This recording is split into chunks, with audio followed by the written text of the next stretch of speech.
Welcome to the Crime for Sleep channel. Let me know where you're watching from and what time it is. And don't forget to like, comment, and subscribe. Story 1. I remember the first time I set foot in a Harrington hotel. It was early November, the kind of autumn day where the air feels crisp between your fingers and shadows stretch longer than they should across marble floors. The lobby had that particular scent, old wood, expensive perfume, and something else I couldn't quite place. As a detective for 20 years, I'd learned to notice the things that don't belong, the small inconsistencies that most people dismiss. But what drew me to the Harrington wasn't what was there, it was what supposedly wasn't. Maria Vasquez had been working at the Harrington for nearly 8 years. A reliable employee, never late, meticulous in her duties. The kind of maid who remembered which guests preferred extra towels and which ones wanted their rooms cleaned only after noon. She wasn't prone to imagination or hysteria, at least that's what her supervisor told me when I arrived that cold morning, notebook in hand, voice recorder in pocket. Detective Linden, the hotel manager, greeted me, his handshake too firm, his smile not reaching his eyes. This is all just a misunderstanding. Ms. Vasquez has been under considerable stress lately. I nodded, letting him believe I was already dismissing the case. That's the thing about people in positions of authority.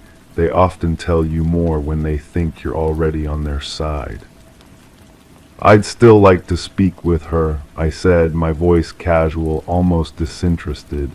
Standard procedure. He led me through the labyrinthine hallways of the century-old hotel, past ornate light fixtures that cast golden pools on dark green wallpaper. The Harrington had been built in 1924, renovated 3 times, but had somehow maintained its original character, a dignified establishment that whispered of old money and quiet discretion. Maria was waiting in a small break room, her fingers wrapped around a paper cup of coffee that had long gone cold. Her uniform was impeccable, but her eyes carried that distant look I'd seen too many times before, the look of someone who had glimpsed something they couldn't explain. Ms. Vasquez, I began, sitting across from her, tell me about room 413. She took a deep breath, her voice steady despite the slight tremor in her hands. I've cleaned the 4th floor for 6 years. Every day the same 15 rooms, but yesterday there was 16. I felt that familiar tingle at the base of my neck. The one that told me this wasn't going to be the simple case of employee fatigue the manager had suggested. Room 413 was just there, between 412 and 414, where there's always been just a stretch of wall. I thought maybe I was confused, but then I checked my master key. It had a key for 413, a key that wasn't there the day before. I noted how precise her recollection was. No rambling, no unnecessary details. Just facts, delivered with the quiet certainty of someone who knows what they saw, even if they don't understand it. I unlocked the door. Everything seemed normal at first. King bed, desk by the window, bathroom to the left. But then I noticed the bed was still warm, like someone had just gotten up. There were clothes folded on the chair, women's clothes, my size, and on the desk. Here she paused, taking a sip of cold coffee before continuing. On the desk was a journal I know I shouldn't have, but I opened it. The handwriting was mine, detective. Every page detailed my routine when I woke up, what I ate, which rooms I cleaned, even private thoughts I've never told anyone. The last entry was yesterday's date, and it just said, "Today I will find the room." I felt a chill that had nothing to do with the hotel's air conditioning. What did you do then? I ran to get my supervisor, but when we came back, she looked down at her hands. The room was gone, just a wall where the door had been. My supervisor said I was confused, that there never was a room 413. The blueprint skipped from 412 to 414 because of some superstition the original owner had about the number 13. I made a note to check those blueprints myself, and the master key. The key for 413 was gone too, like it never existed. After speaking with Maria, I did what any good detective would do. I began the slow, methodical process of verification.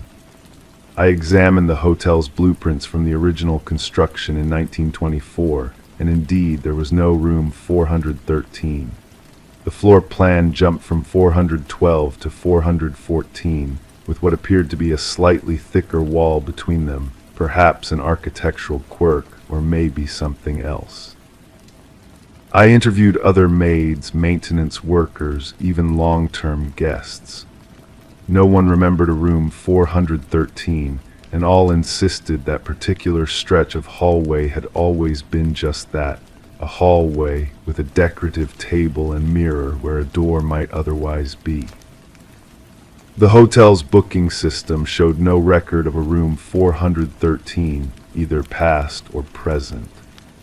The current owner, a corporation that had acquired the Harrington 15 years ago, provided documentation showing the room numbering had remained consistent since opening day. And yet something didn't feel right. The wall between rooms 412 and 414 was indeed slightly wider than between other rooms, not enough to accommodate a full suite perhaps, but enough to raise questions. I ran my fingers along the wallpaper there, feeling nothing but solid plaster beneath. Looking for something detective, the voice belonged to Edmund Hartley, the night manager, an older gentleman who had worked at the Harrington for over 40 years. Just getting a feel for the place, I replied, turning to face him. Mr. Hartley, in all your time here, have you ever heard rumors about a room 413? Something flickered across his face, so brief I almost missed it. Fear, recognition, it was gone before I could be certain. No such room, detective, he said, his voice even, though he glanced around as if checking for listeners. There were stories years ago, before the renovation in '89. What kind of stories? Just old hotel gossip. A guest in 1972 complained about noise coming from the room next door, room 413, she said. When staff explained there was no such room, she checked out immediately. And one of our old maids, Alina, used to say she sometimes heard typing coming from behind that wall, but old buildings make all sorts of noises. I nodded, making another note. Any other incidents? He hesitated. In 1995, a guest insisted she'd been given a key to room 413. Said she'd spent the night there, but in the morning her belongings were in room 417, and she was told she'd been in 417 all along. The manager at the time dismissed it as sleepwalking or confusion. And what do you think it was?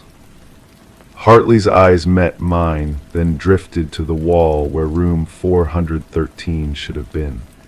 I think some places have memories, detective, memories that sometimes bleed through.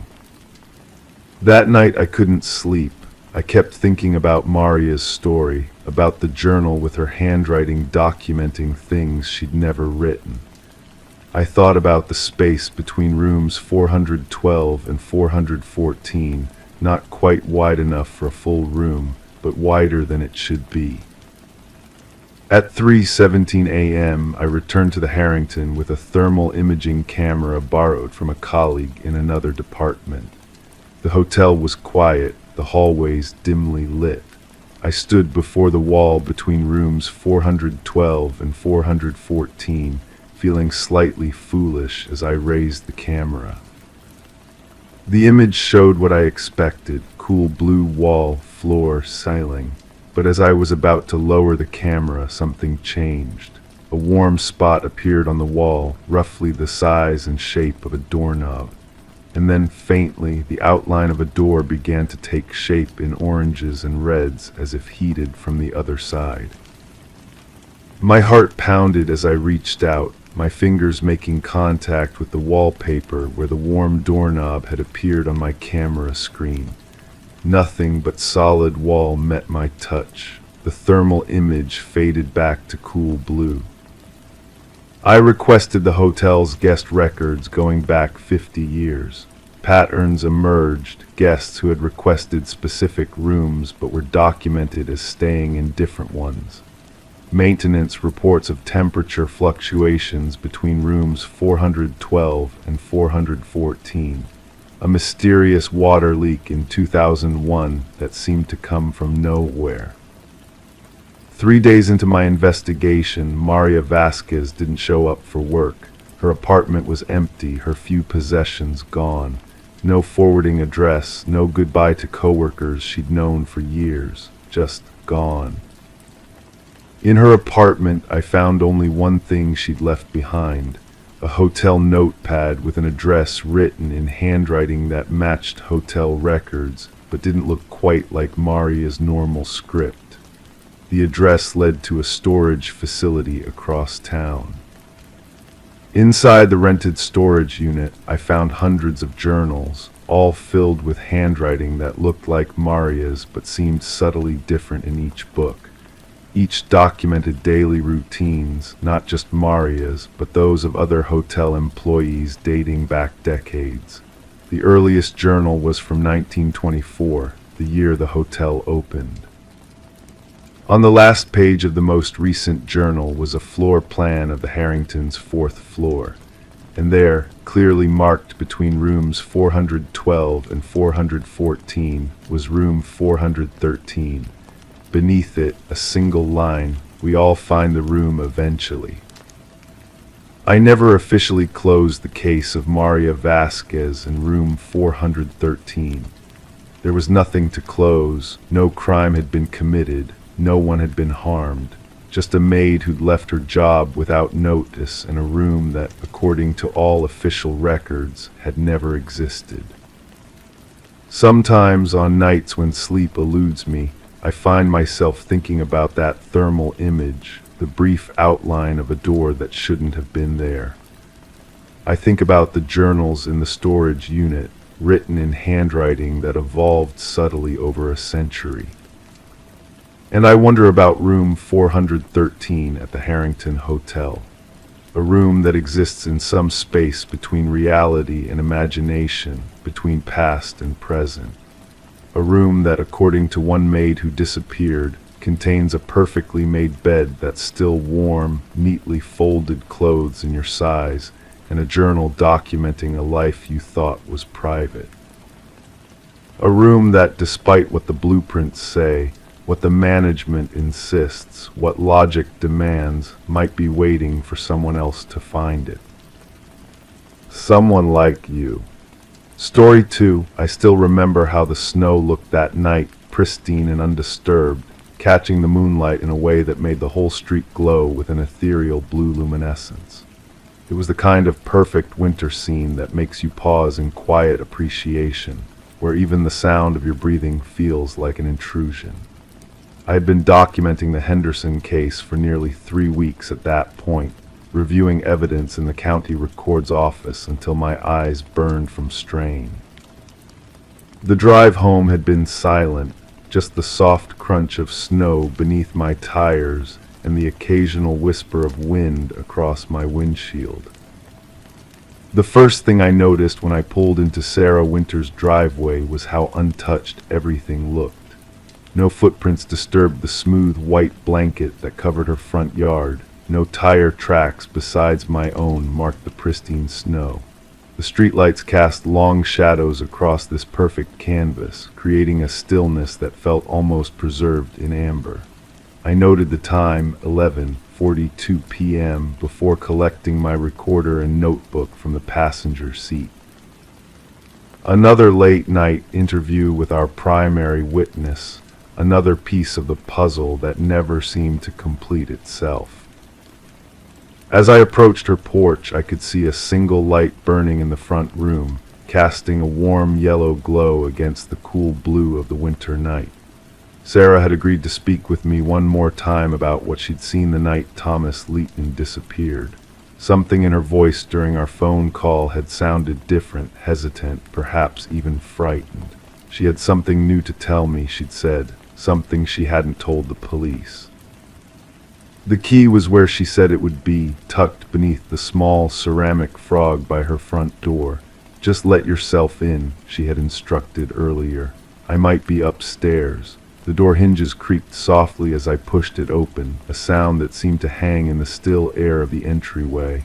I called her name, my voice sounding oddly muffled in a quiet house. That's when I saw them, muddy footprints trailing across her otherwise immaculate hardwood floor.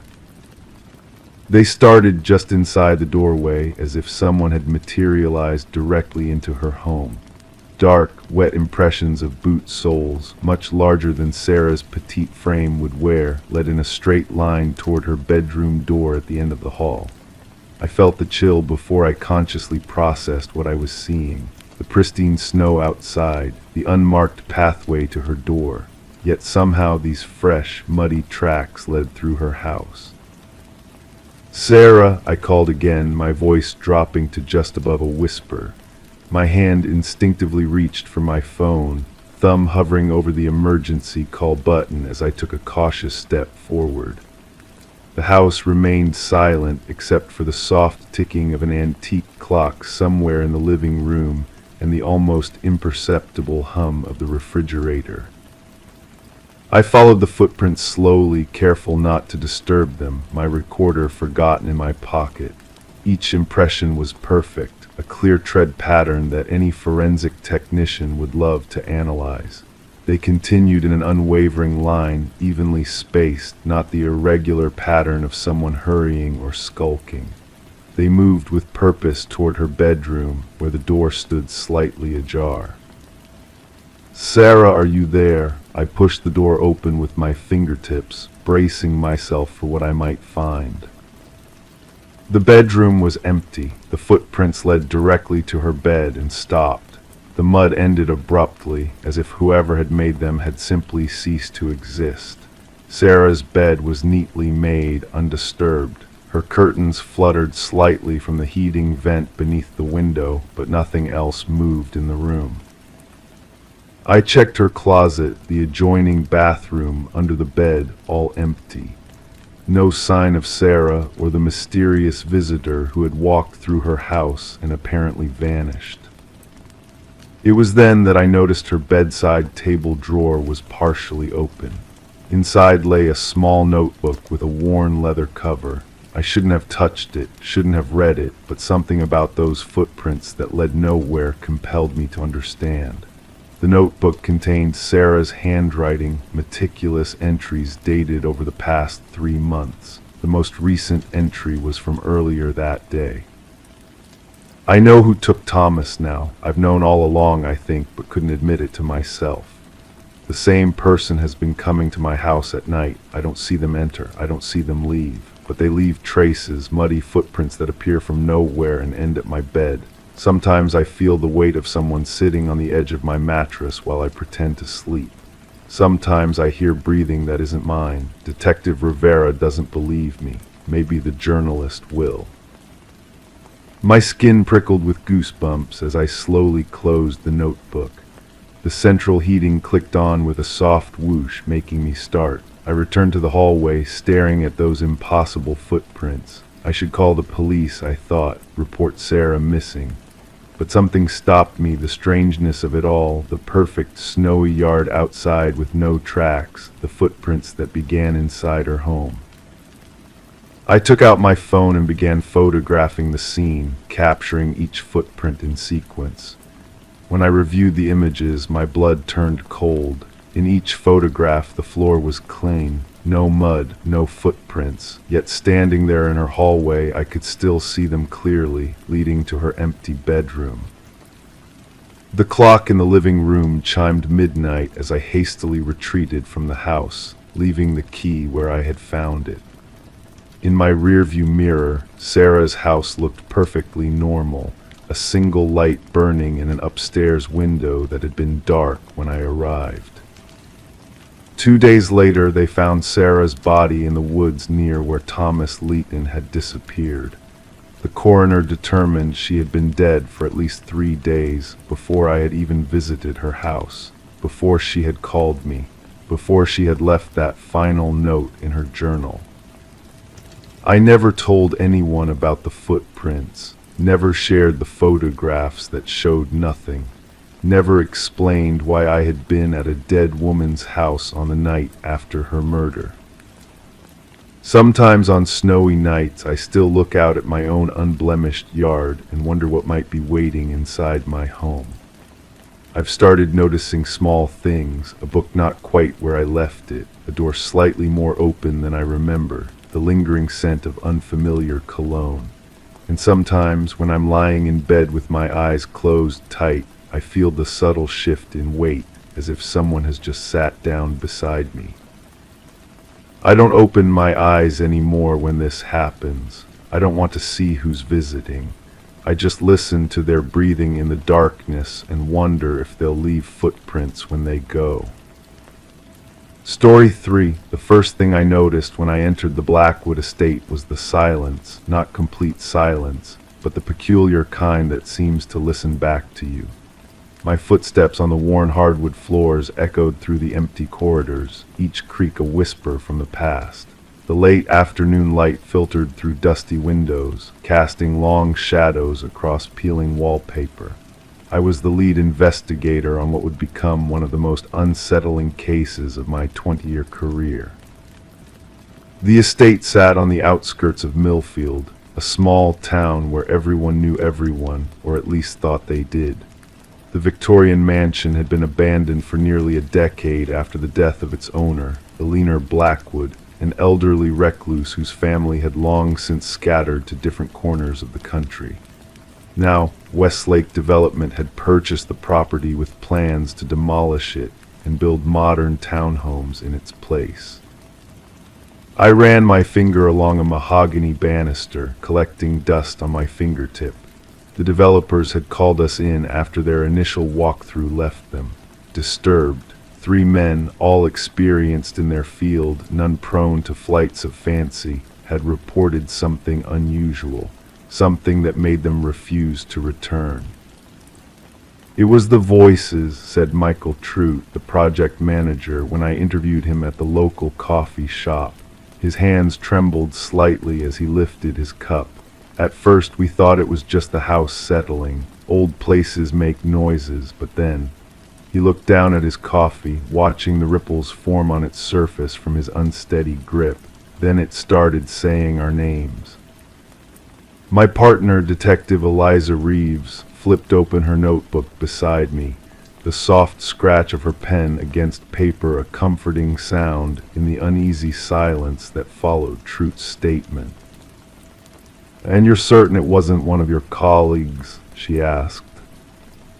"We were all together," Trout insisted, "and the voices, they weren't coming from any particular direction. They surrounded us, like the house itself was speaking." The developers' team had fled the property after discovering something in the East Wing. Something that defied explanation, recordings of their own voices discussing demolition plans, conversations they claimed they had never had. Now standing in the grand foyer with its cracked marble floor and cobwebbed chandelier, I felt the weight of the house pressing down on me.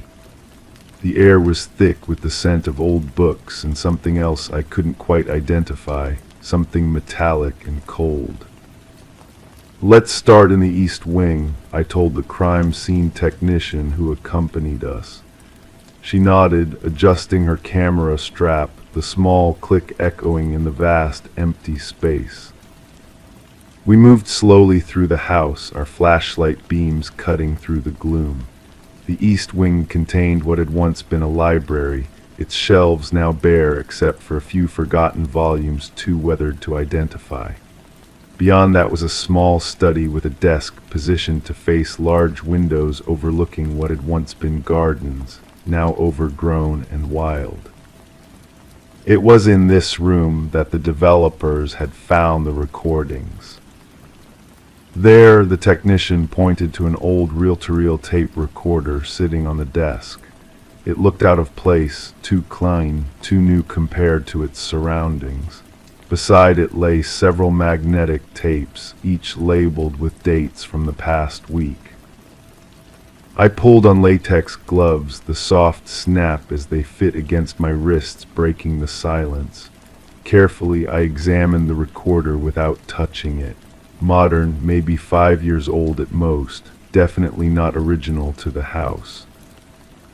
Document everything, I instructed, though I knew she would. I want to know how this got here. As she photographed the scene, I continued through the adjoining rooms, the floorboards sighing beneath my weight. Each space revealed little except decades of neglect, until I reached what must have been Alina Blackwood's bedroom. Unlike the rest of the house, this room seemed eerily preserved. The four-poster bed was made, its burgundy coverlet faded but intact. On the dresser sat silver-backed hairbrushes and perfume bottles, a layer of dust softening their outlines like a veil. But what caught my attention was the wall opposite the bed, covered in photographs, yellowed newspaper clippings, and string connecting them in patterns that made sense only to their creator. I approached slowly, my flashlight revealing faces, dozens of them, some from newspaper photos, others personal snapshots. Many were developers, construction workers, city officials, and at the center, circled in red ink, a photograph of Michael Trout taken through a window, clearly without his knowledge. "Eliza," I called softly, my voice sounding strange in the stillness. "I need you to see this." She appeared in the doorway, her usually composed expression faltering as her gaze fell on the wall. "She was tracking them," I said, "for months, maybe longer." "But Alina Blackwood died 10 years ago," Eliza replied, her voice barely above a whisper. The technician called from the study, her voice tight with unease. "Detective, you might want to hear this." We returned to find her standing by the tape recorder, her face pale. "I checked one of the tapes," she explained. "I followed protocol, wore gloves, documented before playing." "And," I prompted, feeling a chill that had nothing to do with the house's poor insulation. "It's them, the developers, discussing which walls to tear down first, but there's something else underneath." Another voice, very faint, she hesitated. "It's calling them by name." I nodded for her to play it. The tape hissed before clearing to reveal Trout's voice discussing load-bearing walls, another man responding about permits. Normal conversation, except for the odd echo quality of the recording.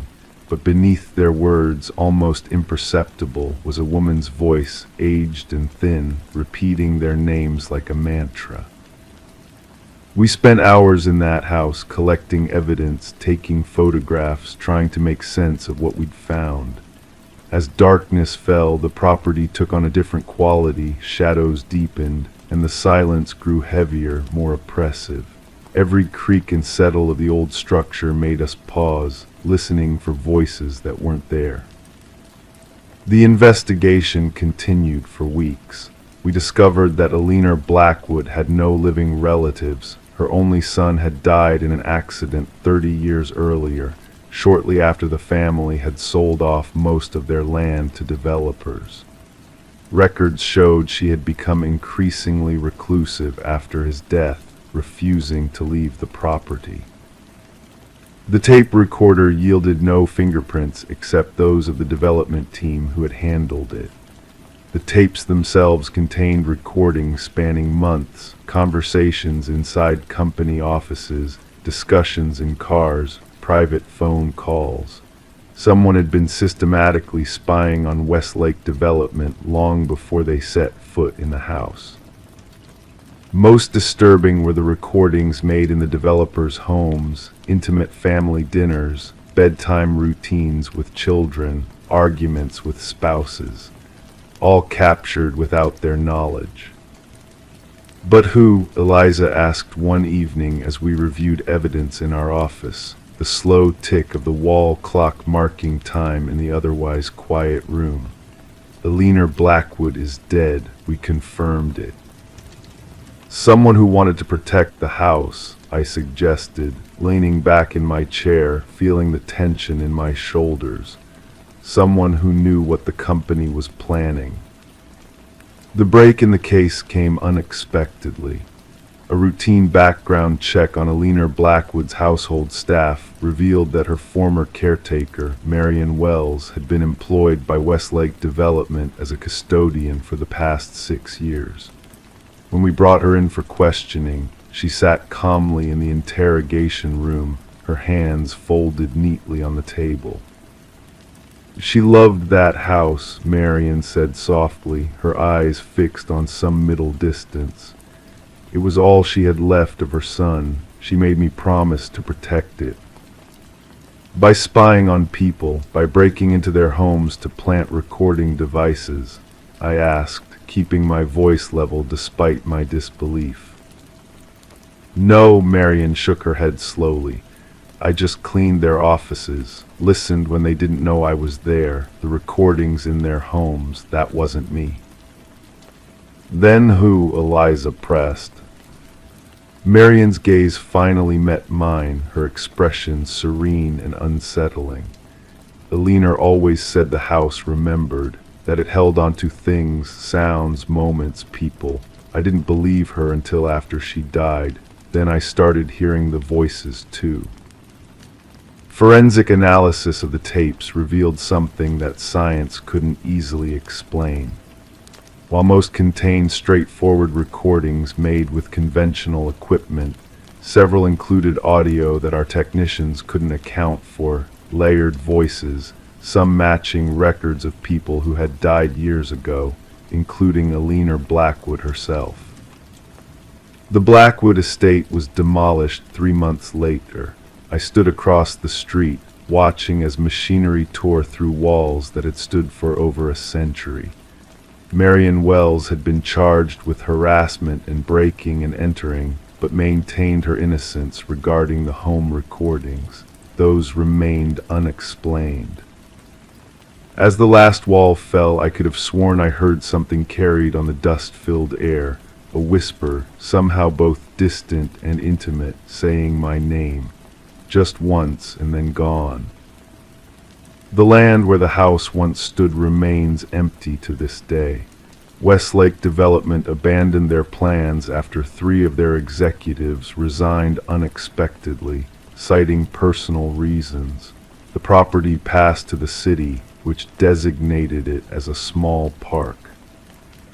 Sometimes I drive by that empty lot, now filled with young saplings and walking paths. I never stop, never get out of my car, but I roll down my window and listen to the wind moving through the trees that grow where the house once stood. And sometimes, if I listen carefully enough, I can hear voices carried on that wind, conversations that might have happened, or perhaps never did at all. Story 4, I remember the first time I saw the Hartley case file. It was late October, the kind of autumn evening when darkness settles early and the world outside my office window had already disappeared into shadow. The manila folder sat on my desk, unremarkable except for the thin red line marking its edge, our department's quiet code for cases with unexplained elements. My fingers traced the edge before opening it, feeling the slightly rough texture of the folder against my skin. The overhead light hummed softly, a sound you only notice in the stillness of an empty building. The victim's name was Eleanor Hartley, 34, an art restoration specialist who had recently purchased a Victorian home in Crestwood, a sleepy suburb just outside the city limits. The house had been vacant for nearly 3 years following the death of its previous owner, an elderly widow named Margaret Thornhill. Alina had moved in just 6 weeks before the incident. The centerpiece of her new home was an ornate antique mirror, a family heirloom that had belonged to her grandmother, a tall, silver-framed piece that dominated the upstairs landing. I turned the page slowly, listening to the soft whisper of paper against paper. Crime scene photographs revealed a home that was meticulously organized, each object seemingly placed with thoughtful intention. Nothing appeared disturbed or out of place. There were no signs of forced entry, no evidence of struggle. Just a woman who had stopped answering her phone, missed 3 days of work, and was found seated at her vanity table, her eyes fixed on the reflection in a smaller mirror, her body perfectly still. The medical examiner's report lay beneath the photographs, the clinical language a stark contrast to the intimate setting of the bedroom where Alina was found. Cause of death, cardiac arrest. No drugs in her system, no alcohol, no signs of physical trauma. Just a heart that had suddenly, inexplicably stopped. But what caught my attention was a handwritten note at the bottom of the report. Subject's expression suggests extreme fear response prior to death. I closed the file and leaned back in my chair, feeling the cool leather against my neck. Outside, rain had begun to fall, gentle droplets creating a soothing rhythm against the window. I should have gone home hours ago, but something about Alina Hartley's case pulled at me, like a half-remembered dream that lingers just beyond conscious recall. The next morning I drove to Alina's home.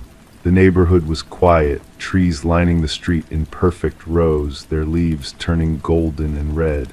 Her house stood slightly apart from the others, set back from the road behind a small, well-tended garden.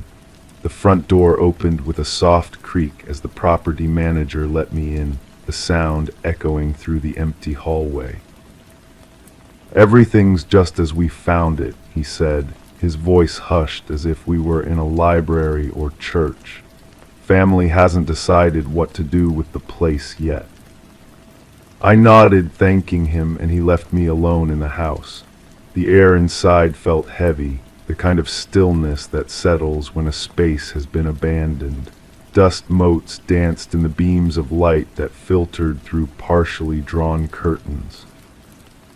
I moved slowly through the lower floor, taking in the details that the photographs hadn't captured, the faint scent of lavender that still lingered, the small collection of art history books arranged by color on a shelf, a half-finished cup of tea on the kitchen counter, now dry and forgotten. The staircase creaked under my weight as I ascended to the second floor. At the top of the stairs, just as described in the report, stood the antique mirror. It was larger than I had expected, nearly 7 feet tall, the silver frame intricately carved with patterns of leaves and vines that seemed to move and shift in the dim light of the landing. I approached it cautiously, seeing my reflection grow larger with each step. There was something unsettling about the quality of the reflection, not distorted exactly, but somehow deeper than it should have been, as if the surface opened into a space beyond what was physically possible. I turned away from it and continued down the hallway to Alina's bedroom. The vanity table where she had been found sat in the corner, a smaller mirror positioned on top of it. I sat on the small stool, just as she would have, and looked into the mirror.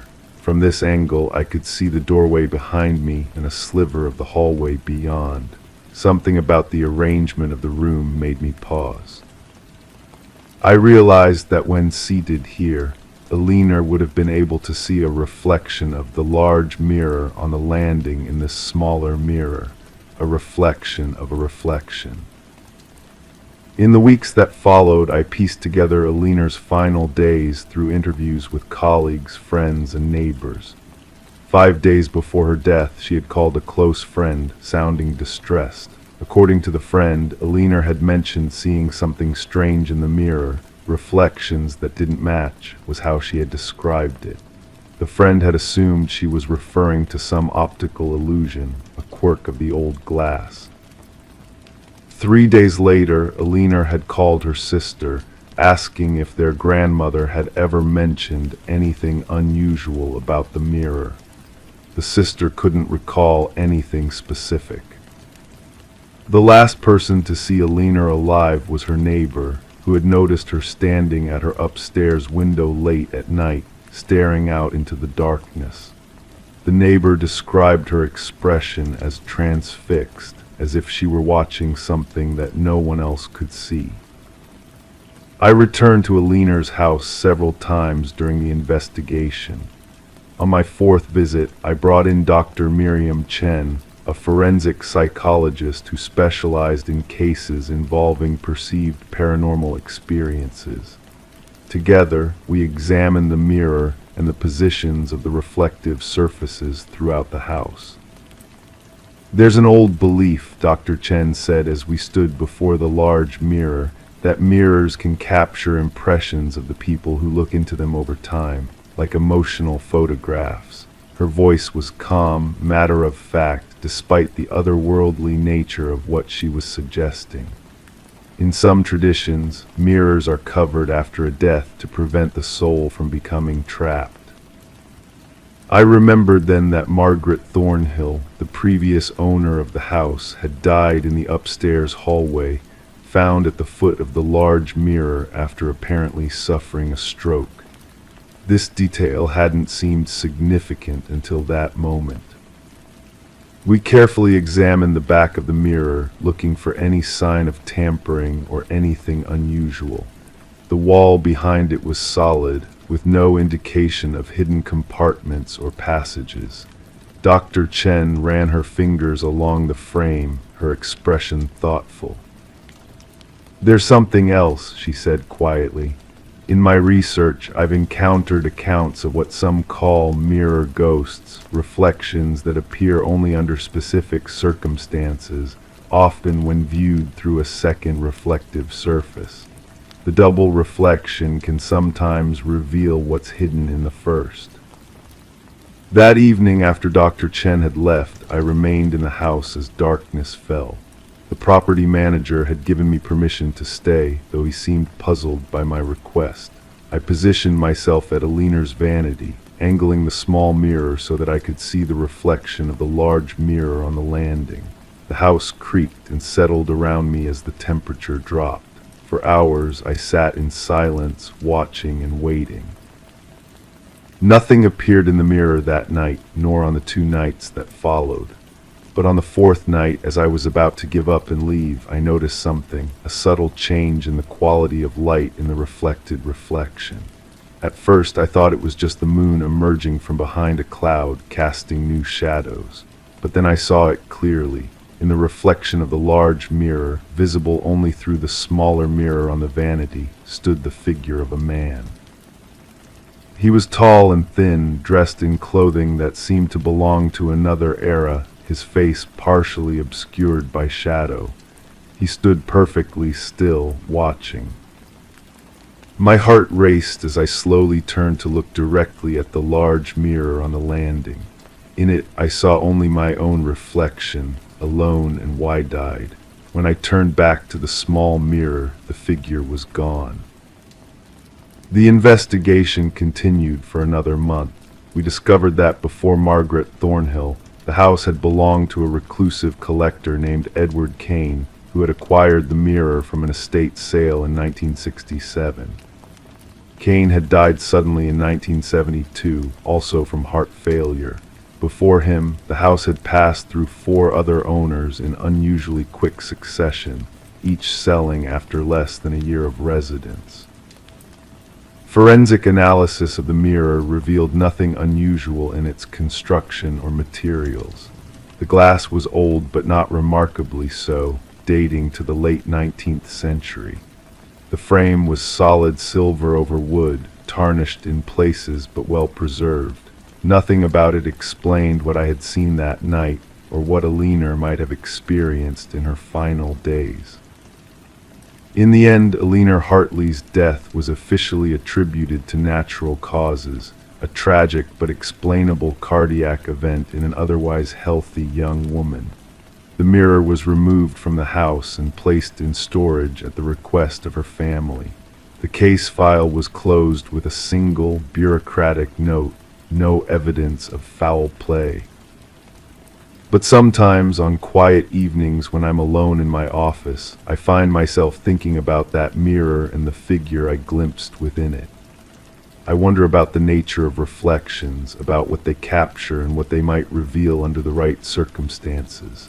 And I wonder about Alina Hartley, sitting at her vanity in the dark, watching a reflection of a reflection, seeing something or someone that shouldn't have been there. The Hartley case taught me something about investigations that I've carried with me ever since. Sometimes the truth lies not in what we can touch or measure or photograph, but in the spaces between, in reflections and echoes, in the things glimpsed only from the corner of the eye. And sometimes the most haunting cases are the ones that close not with answers, but with questions that linger, reflections that remain long after we've looked away. Story 5. I still remember the weight of the brass key in my palm as I stood before apartment 7B. The hallway was silent except for the faint hum of fluorescent lights that cast a pallid glow across the faded wallpaper. 3 months of paperwork, negotiations, and waiting had led to this moment, my first property investment, a foreclosed apartment in the historic Westlake building downtown. The key slid into the lock with slight resistance, as if reluctant to reveal what lay beyond. A turn to the right, a soft click, and the door creaked open into darkness. The air that escaped was stale, heavy with the unmistakable scent of a space long undisturbed, yet there was something else there, something lived in. No one's been here in years, my realtor had assured me. The previous owner had disappeared, mortgage payments stopped, and after the required waiting period, the bank had foreclosed. Yet as I fumbled for the light switch, my fingers trembling slightly against the wall, what illuminated before me contradicted everything I'd been told. The apartment wasn't empty, far from it. A magazine lay open on the coffee table, its pages yellowed but unwrinkled.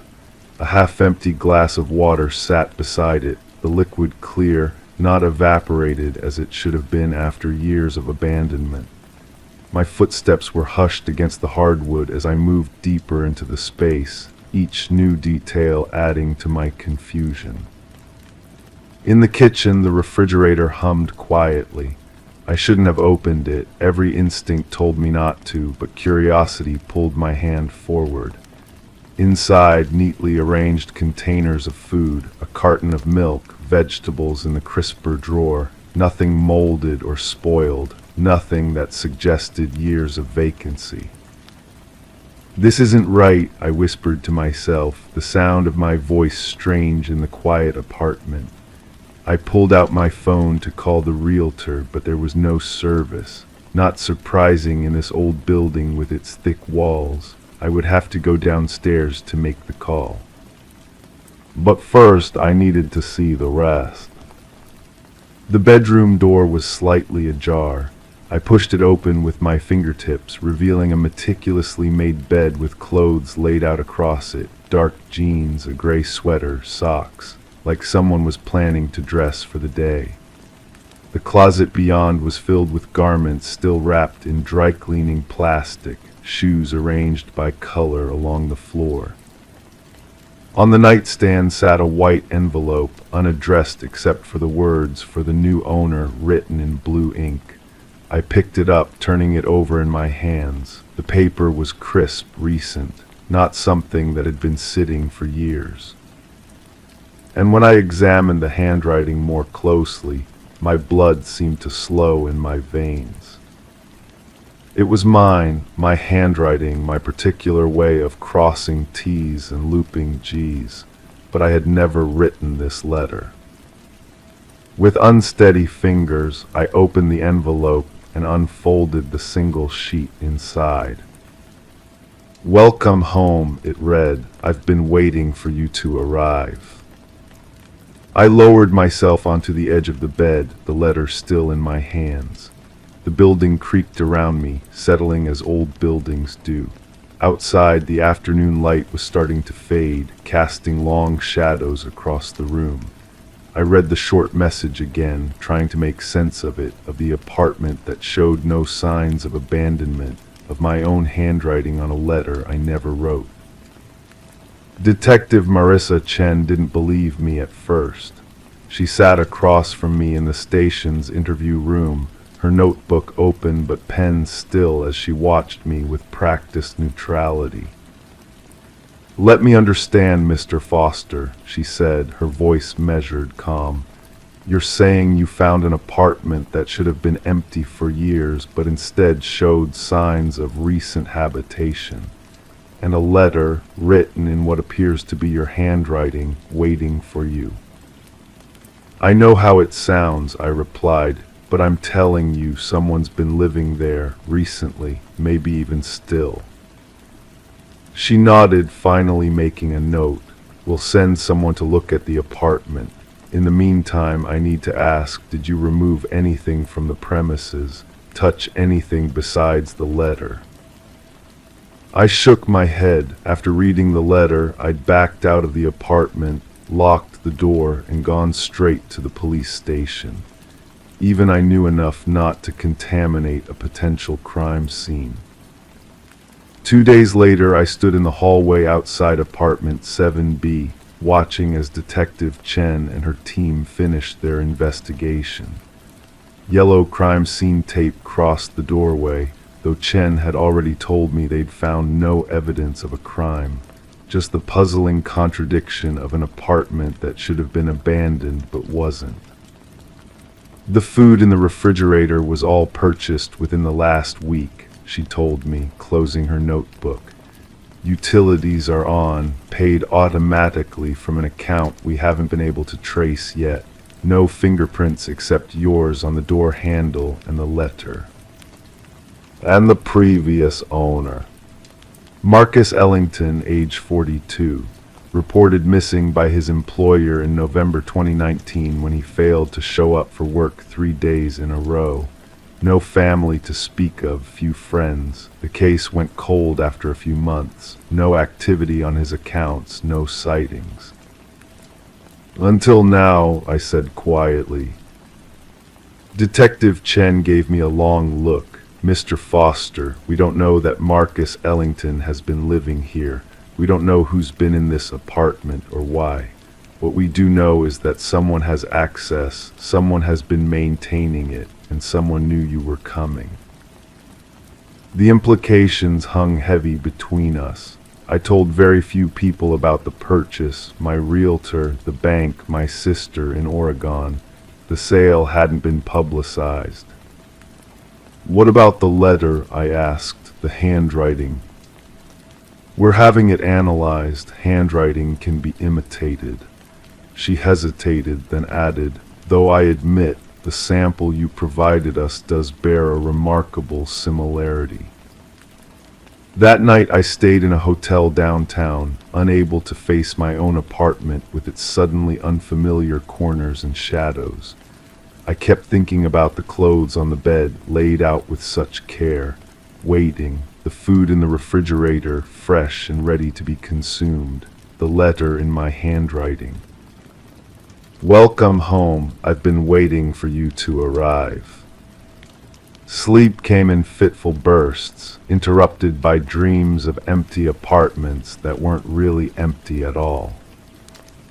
I returned to apartment 7B a week later. Detective Chen's investigation had yielded few answers, and she'd reluctantly removed the crime scene tape. The apartment was mine, after all. I had the right to enter it, to decide what to do with it. The sensible choice would be to sell, to walk away from the mystery and the unease that came with it. Instead, I found myself once more inserting the key into the lock, stepping into the space that should have been my investment property, but had become something else entirely. Everything was exactly as before, the magazine open to the same page, the clothes still laid out on the bed. But the letter was gone, collected as evidence by Detective Chen. In its place on the nightstand was a new envelope, again addressed in my handwriting. "You came back," this one read. "I knew you would." Below that, a single line that made my skin prickle. "We're more alike than you think." I sank onto the bed, the letter clutched in my hand, and stared at the clothes laid out beside me. Dark jeans, gray sweater, exactly what I was wearing at that moment. The realization crept over me slowly, like the afternoon shadows lengthening across the floor. I didn't want to examine it too closely, didn't want to acknowledge the impossible thought taking shape in my mind. But as I sat there, another detail registered, the quiet ticking of a watch. The sound was coming from the nightstand drawer. With reluctant fingers, I pulled it open. Inside lay a silver wristwatch, identical to the one on my wrist. Next to it, a wallet, my wallet, or one exactly like it. And beneath that, a driver's license with my face looking back at me. But the name wasn't mine. It read Marcus Ellington. The room seemed to tilt around me as I stared at the ID. Same face, different name, different life. Later, sitting across from Detective Chen once more, I struggled to articulate what I'd found, what I feared it might mean. She listened without interruption, her expression revealing nothing. "Time is a strange thing," she finally said after I'd fallen silent. "Most people think of it as linear, straightforward, but physicists have other theories." "Are you saying you believe me, that somehow I'm saying we still have more questions than answers, Mr. Foster."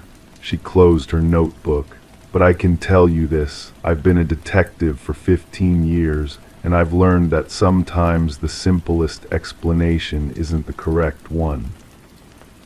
She slid a folder across the table to me.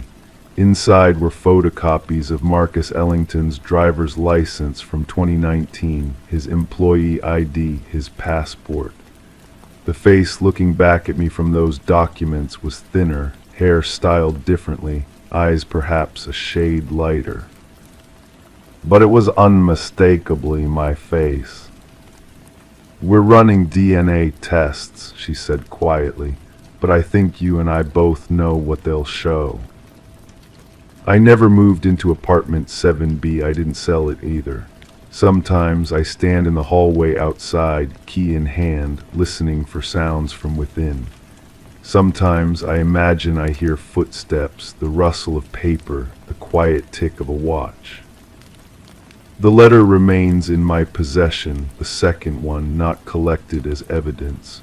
Detective Chen never asked about it, and I never volunteered the information. "We're more alike than you think," it says. I've analyzed the handwriting myself, compared it to samples of my own. They're identical, not similar, not close, identical. I've developed a theory, one I haven't shared with Detective Chen or anyone else. I think Marcus Ellington didn't disappear in 2019. I think he's been waiting, preparing. I think somehow he knew I would come, that I would be drawn to that particular apartment in that particular building, that I would stand in that hallway with that brass key heavy in my palm. And I think, in some way I can't yet understand, he and I are the same person, separated by something more complex than mere time or space. Sometimes when I catch my reflection unexpectedly in a store window in the rearview mirror of my car, I see his face instead of mine, just for a moment, just long enough to remind me. The tenant never moved out, and perhaps he never will. Story 6. It appeared on her doorstep one morning, a porcelain doll, its eyes glassy and unsettling. But when she lifted it, she saw her own name carved into the doll's back. and worse, it seemed to change position every time she looked away. I remember the day Alina Barnes first walked into my office, her fingers fidgeting with the strap of her worn leather bag. The late afternoon light filtered through the dusty blinds, casting long shadows across the faded carpet of my small detective agency. Outside, the October rain tapped gently against the windows, creating a soothing rhythm that contrasted with the tension in her eyes. "I don't know who else to turn to," she said, her voice barely above a whisper. I gestured toward the chair across from my desk, its aged leather creaking as she lowered herself into it.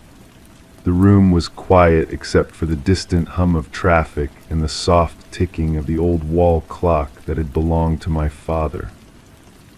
Alina was a librarian at the local university, lived alone in a small bungalow on Maple Street, and had never married. Nothing about her life seemed remarkable until 3 weeks ago, when the doll had appeared. "At first I thought it was a gift," she explained, her fingers now wrapped around the warm cup of coffee I had offered. "My sister collects antique dolls, so I assumed it was from her, but then I turned it over." The photographs she placed on my desk showed a Victorian-style porcelain doll with auburn curls and a pale blue dress. It was beautiful in that unsettling way that old dolls often are, lifeless yet somehow watchful. But what caught my attention was the crude etching on its porcelain back, Alina, not written with marker or paint, but carved into the surface with what must have been a sharp tool. "My sister denies sending it. I called everyone I know. No one claims to have left it." Alina's voice remained steady, but I noticed her hands trembling slightly as she reached for her coffee. And then it started moving. "I've been a private investigator for 15 years, and I've learned to recognize the difference between paranoia and genuine fear. Alina Barnes wasn't delusional. She was frightened. Just small movements at first," she continued. "I'd leave it on the bookshelf and later find it on the coffee table. I thought maybe I was forgetting, or perhaps the surface was uneven and it had slid. But then..." She pulled out her phone and showed me a series of photos she had taken over several days. The doll on her kitchen counter, the doll sitting at her dining table, the doll propped against her bedroom door. In each image, the doll's position was slightly different, its glassy eyes seeming to follow the camera. "I started taking photos to prove to myself I wasn't imagining things," she explained. "I even set up a camera one night. The footage shows the doll on my mantelpiece at 11:42 p.m. At 3:17 a.m. there's a moment of static, and then it's sitting in my reading chair." I took detailed notes as Alina spoke, the scratch of my pen against paper joining the gentle patter of rain. I asked the standard questions, any recent threats, disgruntled acquaintances, strange encounters. She shook her head at each one. Her life was quiet, routine, unremarkable. "I know how this sounds," she said finally, her eyes meeting mine, "but I'm not imagining this. Someone is entering my home. Someone knows my name and they're toying with me." I accepted her case that afternoon, not because I believed in moving dolls, but because I believed in Alina's fear. Someone was orchestrating an elaborate psychological game, and my job was to find out who and why. The next morning I began surveillance of Alina's home. The bungalow sat quietly on a tree-lined street, nothing distinguishing it from its neighbors except perhaps the slightly more tended garden. I parked my car across the street, settled in with my thermos of coffee, and watched. Alina left for work at precisely 8:15 a.m. No one approached the house during the day. At 5:30 p.m. she returned, checking her mail before hurrying inside, glancing nervously over her shoulder as if expecting someone to be watching. Besides me, the street remained empty. On the third day of surveillance, I noticed something. A silver sedan drove slowly past Aliner's house 3 times between noon and 2:00 p.m. Not unusual in itself, people get lost, delivery drivers check addresses, but the pattern caught my attention. I jotted down the license plate number. That evening, as dusk settled over the neighborhood and the streetlights flickered on one by one, I noticed a figure moving along the side of Aliner's house. Tall, slender, dressed in dark clothing that blended with the shadows. I quietly exited my car, my footsteps muffled by the damp grass as I approached. The figure was at Aliner's kitchen window, peering inside. I moved closer, careful to stay in the shadows. The figure seemed to be taking photographs with a small camera. Then, with practiced ease, they moved to the back door, produced what looked like a set of lock picks, and within seconds disappeared inside. I called Alina immediately, telling her to stay at a friend's house, then contacted the local police. Within 15 minutes, 2 patrol cars arrived silently, lights off. We entered the house together, the officers moving with quiet efficiency. We found the intruder in Aliner's bedroom, arranging the doll on her pillow. The officers apprehended him without incident. He offered no resistance, no explanation, just a strange, detached smile. His name was Robert Caldwell. He had worked as a janitor at the university library for 6 years. Alina recognized him immediately from her workplace, the quiet man who emptied trash bins and replaced light bulbs, virtually invisible in the background of her daily life. In Robert's apartment, investigators found dozens of photographs of Alina, leaving work, shopping, sitting in her garden, and dolls, shelves of dolls, each with a woman's name carved into its back, each corresponding to a thick folder containing photographs, schedules, notes, and personal items, hair ribbons, discarded coffee cups, lost earrings. Robert Caldwell had been playing his game for years. 12 women in total, each selected for their solitude, their routines, their vulnerability. None had reported him. Some had moved away, perhaps thinking themselves paranoid. Others had dismissed the strange occurrences as forgetfulness or imagination. Alina Barnes was the first to seek help, the first to break the pattern. 2 weeks later, I sat across from Alina in a quiet cafe. The autumn sun painted the streets in warm golden light, and the air smelled of cinnamon and coffee. She looked different, still cautious, but the haunted look had left her eyes. "I keep thinking about the others," she said, stirring her tea slowly. "The women who never knew someone was watching them, entering their homes, manipulating their sense of reality." I nodded, understanding her concern. The police are contacting them now. They'll all need time to process what happened. "He never physically harmed anyone," Alina mused. "But what he did, it's a different kind of violence, isn't it? Taking away someone's sense of safety, their trust in their own perception." We sat in silence for a moment, the quiet hum of cafe conversation surrounding us.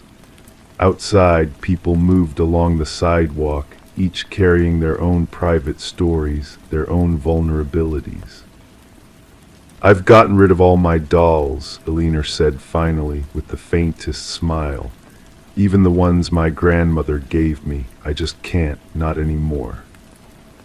I understood. Some symbols, once tainted, can never regain their innocence. Robert Caldwell was sentenced to 8 years for multiple counts of breaking and entering, stalking, and psychological harassment. In his court statement, he offered no explanation, no motive for his elaborate game. Some questions remain unanswered, some mysteries unsolved, even when justice is served. Sometimes I drive past Alina's house on my way home. The bungalow looks the same, but I know it feels different to her now. Spaces change when trust is broken within them. They become both more familiar and more strange, examined more closely, questioned more thoroughly. The doll that knew her name sits in an evidence locker now, its glassy eyes staring at nothing, its porcelain face frozen in that unsettling almost smile. Sometimes I wonder what draws people to create fear in others, what emptiness they're trying to fill. But those are questions for philosophers, not detectives. My job was simply to find the truth behind the moving doll. The truth that was, as it often is, both more mundane and more disturbing than any supernatural explanation could have been. Story 7. I've seen a lot of strange things in my 30 years with the department. Cold cases that suddenly heat up after decades, evidence appearing out of thin air, confessions that make the hair on your neck stand straight, but nothing, absolutely nothing, compares to what we now refer to as the Elmwood anomaly. Some of the younger detectives have taken to calling it the phone that called itself. Either way, I'm still not sure what to make of it. It began on a Tuesday evening in late October. The air had that distinctive fall crispness that makes the darkness feel deeper somehow. I was working the late shift, nursing a lukewarm coffee in a paper cup that had long since lost its structural integrity.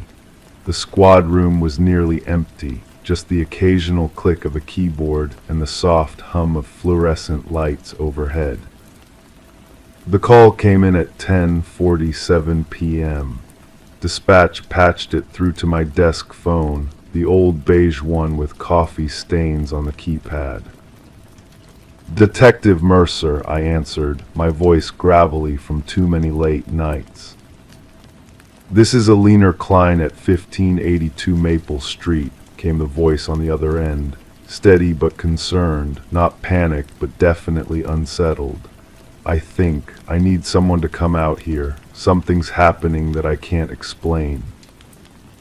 I jotted the address on my notepad, the pen scratching softly against the paper. "What seems to be the problem, Ms. Klein?" There was a pause. I could hear her breathing on the other end, measured, deliberate, as if she was trying to maintain composure. "There's an old rotary phone in my attic. It belonged to my grandmother. It's been disconnected for at least 30 years. The line was cut when they renovated this part of the neighborhood in the 90s. Another pause, but it's ringing right now. It's been ringing on and off for the past hour. I've had my share of calls from people hearing things. Usually it's the wind or pipes settling or the neighbor's television. But something in her voice made me take her seriously. "I'll be there in 20 minutes, Ms. Klein. In the meantime, don't touch the phone if it rings again." "That's just it, detective," she said, her voice dropping to just above a whisper. "I already answered it once. That's why I'm calling you." The roads were empty as I drove to Maple Street. Elmwood isn't a big town, and by 11 p.m. most people are settled in for the night. Streetlights cast pools of amber light onto the pavement, wet from an earlier drizzle. The old neighborhoods with their Victorian and craftsman houses always felt like they contained secrets, especially at night. 1582 Maple was a well-maintained two-story craftsman with a wide front porch. Miss Klein was waiting at the door when I arrived, a woman in her early 40s, I guessed, with dark hair pulled back in a loose ponytail. She wore a cardigan wrapped tightly around herself despite the house appearing well heated. "Thank you for coming," she said, leading me inside. The house smelled of old wood and something baking, cinnamon maybe. I know how this must sound. "I've heard stranger things," I assured her, though at that moment I couldn't recall any. She led me upstairs to a narrow door at the end of the hallway. It opened to reveal a steep staircase leading to the attic. She flipped a switch, and a single bulb illuminated the space, wooden beams, boxes neatly labeled and stacked, and in the corner, a small desk with an old black rotary phone. "That's it," she said, stopping at the top of the stairs, as if reluctant to go any closer. I approached the phone, my footsteps causing the floorboards to creak under the thin carpet runner. The phone was an antique, Bakelite body, heavy handset, rotary dial. A fine layer of dust covered everything except the handset, which showed recent handling. "You said you answered it," I asked, examining the phone without touching it. I crouched down to follow the cord to where it disappeared into the wall. "And you're certain this line is disconnected?" Eleanor Klein nodded, completely certain. When they rewired this part of town, they removed all the old copper lines. You can check outside. There's nothing connecting to this house except the modern fiber optic cable, and that's on the other side of the building. "Tell me what happened when you answered it." She hugged herself tighter, and I noticed her hands were trembling slightly. "It was my voice," she said, "on the other end, my voice begging for help." The room seemed to grow colder. I've interviewed hundreds of witnesses over the years. I know when someone is lying, confused, or delusional. Eleanor Klein was none of these things. She was frightened, yes, but she was lucid. "Your voice," I prompted.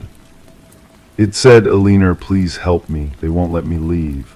It was my voice, detective, not similar, identical, with that catch I get when I'm trying not to cry." She swallowed hard.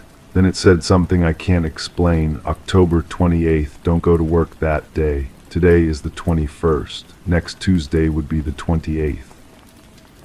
I made a note in my small leather-bound notebook, the pages making a soft sound as I turned them. "And after that?" "Static, then nothing." I hung up. She pointed to the far corner of the attic. "Then I went over there and found the old phone company service box. Look for yourself." I walked over to where she indicated. There was indeed an old junction box mounted on the wall. I opened it with my pocket knife. Inside, the wires had been cleanly cut long ago, judging by the oxidation on the copper ends. "Ms. Klein, would you mind waiting downstairs while I examine the phone?" She nodded, clearly relieved to have an excuse to leave the attic. As her footsteps receded down the stairs, I turned my attention back to the phone.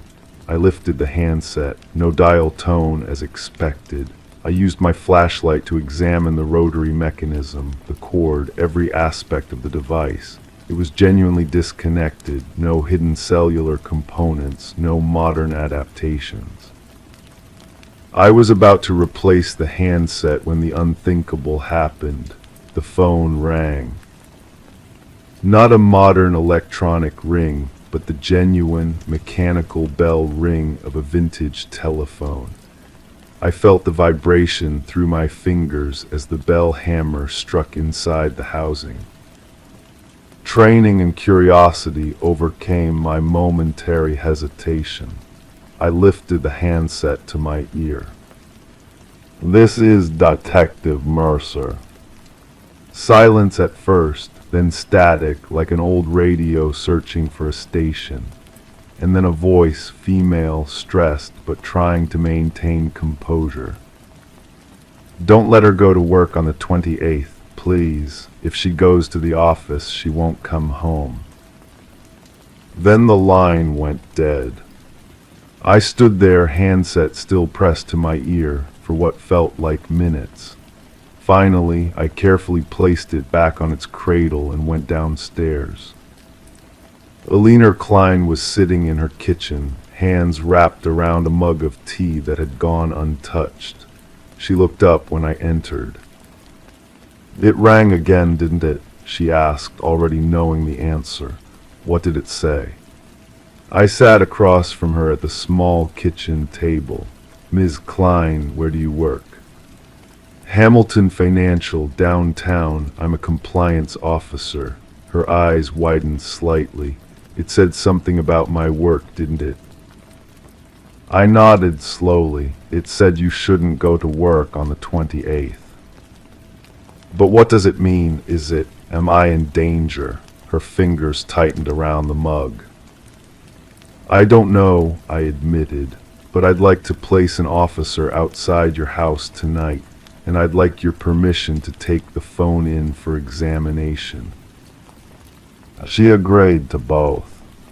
The next week was a lesson in frustration. The department's technical unit found nothing unusual about the phone. It was exactly what it appeared to be, a vintage rotary phone, disconnected, with no way to receive or make calls. We kept it in a secured evidence room under constant surveillance. It never rang.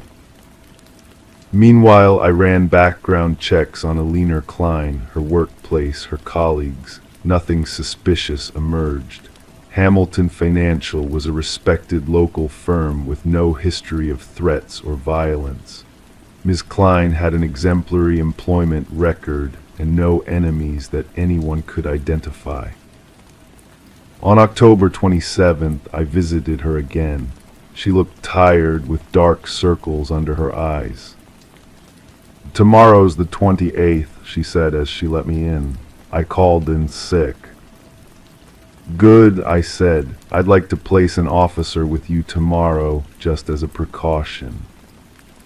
She nodded, then asked the question I'd been expecting. Do you believe what happened with the phone?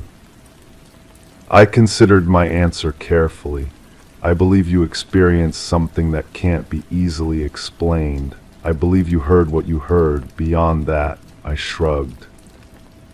The 28th came and went without incident. Officer Ramirez reported that Ms. Klein spent the day at home, occasionally checking the news on her laptop. Around 3:45 p.m., she received a phone call that visibly upset her. I arrived at her house 20 minutes later. She was sitting in her living room, staring at the television, which was tuned to a local news channel. The banner at the bottom of the screen read, "Breaking news, shooting at Hamilton Financial." A gunman had entered the building at approximately 3:30 p.m. 3 people were dead, including the head of the compliance department, the person who would have been in meetings with Alina Klein had she gone to work that day. We never found an explanation for the phone calls. The phone itself remained silent from that day forward, even after we returned it to Ms. Klein's attic. No prints were found on it except hers and mine. The technical unit's final report labeled it anomalous but benign. Ms. Klein moved away from Elmwood 6 months later. She left no forwarding address. Sometimes on late shifts when the squad room is quiet, I find myself thinking about that phone, about voices that shouldn't exist, carrying warnings across some impossible divide, about how thin the line might be between what we can explain and what we can only experience.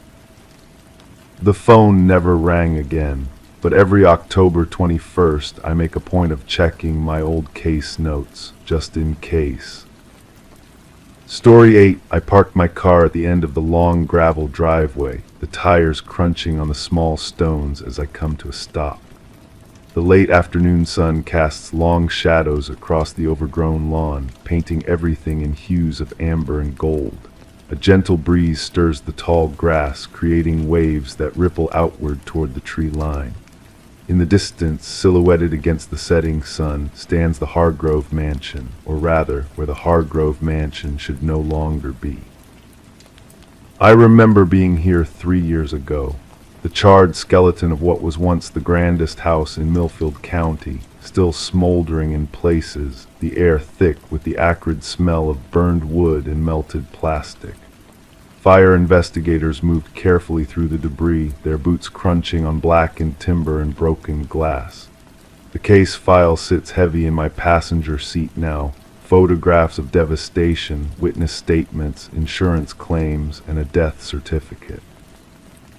Yet before me stands the Hargrove mansion in all its Victorian splendor. White painted columns supporting an elaborate porch, ornate gingerbread trim adorning the eaves, multi-paned windows reflecting the golden hour light. The house looks freshly painted, immaculately maintained, as if the fire had never happened. I reach for my voice recorder and press the small red button. Detective Marshall Connors revisiting the Hargrove property, April 6th, 5:47 p.m. The structure appears to be rebuilt. My words sound hollow even to my own ears. Rebuilt doesn't begin to describe what I'm seeing. The county records are clear. No construction permits have been issued for this property since the fire. The land was scheduled for clearing next month, sold at auction to a developer planning to build luxury condominiums. I step out of my car, the cool spring air filling my lungs. A robin sings somewhere nearby, the sound incongruously cheerful against the unsettling scene before me. As I walk toward the house, each step feels heavier than the last. The gravel path turns to a flagstone walkway, each stone fitted perfectly against its neighbors, not a weed in sight between them. At the bottom of the porch steps, I pause. There's a light on in what would be the front parlor, a warm yellow glow behind lace curtains. I can make out shadows moving within, the silhouettes of furniture, perhaps, or something else. My hand moves instinctively to the service weapon at my hip, though I don't draw it. After 15 years on the force, I've learned to trust the quiet voice of caution that whispers at the back of my mind. The first step creaks beneath my weight, the second does not. By the third step, I'm standing on the porch, the floorboards solid and unyielding beneath my feet. No sign of recent construction, no sawdust, no paint smell, no telltale evidence of human labor. Just a house that shouldn't exist, silent except for the gentle creak of a porch swing stirred by the breeze. I approach the heavy oak door, its surface adorned with an intricate stained glass window depicting a tree in full bloom. My reflection is distorted in the colored glass, my face appearing fragmented and strange. I raise my hand to knock, then hesitate.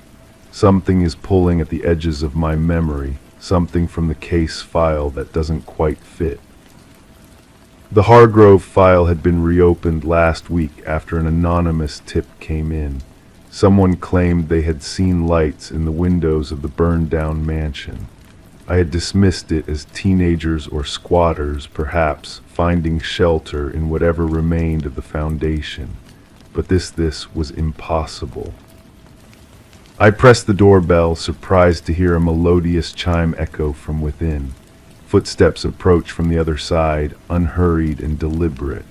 The door swings open smoothly, revealing a foyer with polished hardwood floors and a crystal chandelier that catches the light in thousands of prismatic reflections.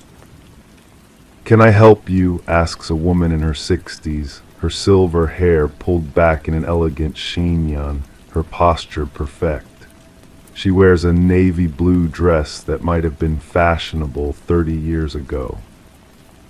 "Mrs. Hargrove," I manage, my voice barely a whisper. She smiles warmly. "Yes, and you are." Eleanor Hargrove had died in the fire. Her remains had been identified through dental records.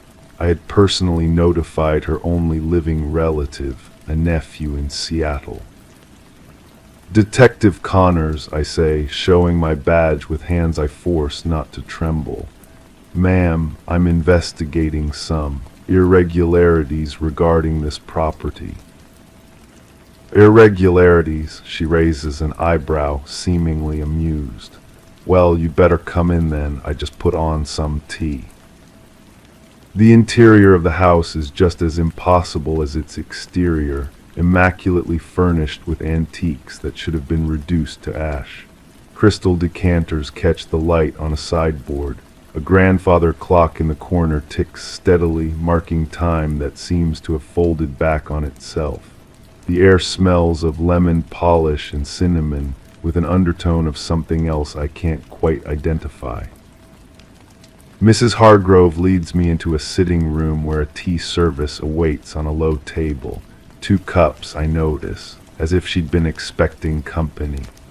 The windows look out onto gardens that weren't there when I drove up, roses and hydrangeas in full bloom despite the early spring season.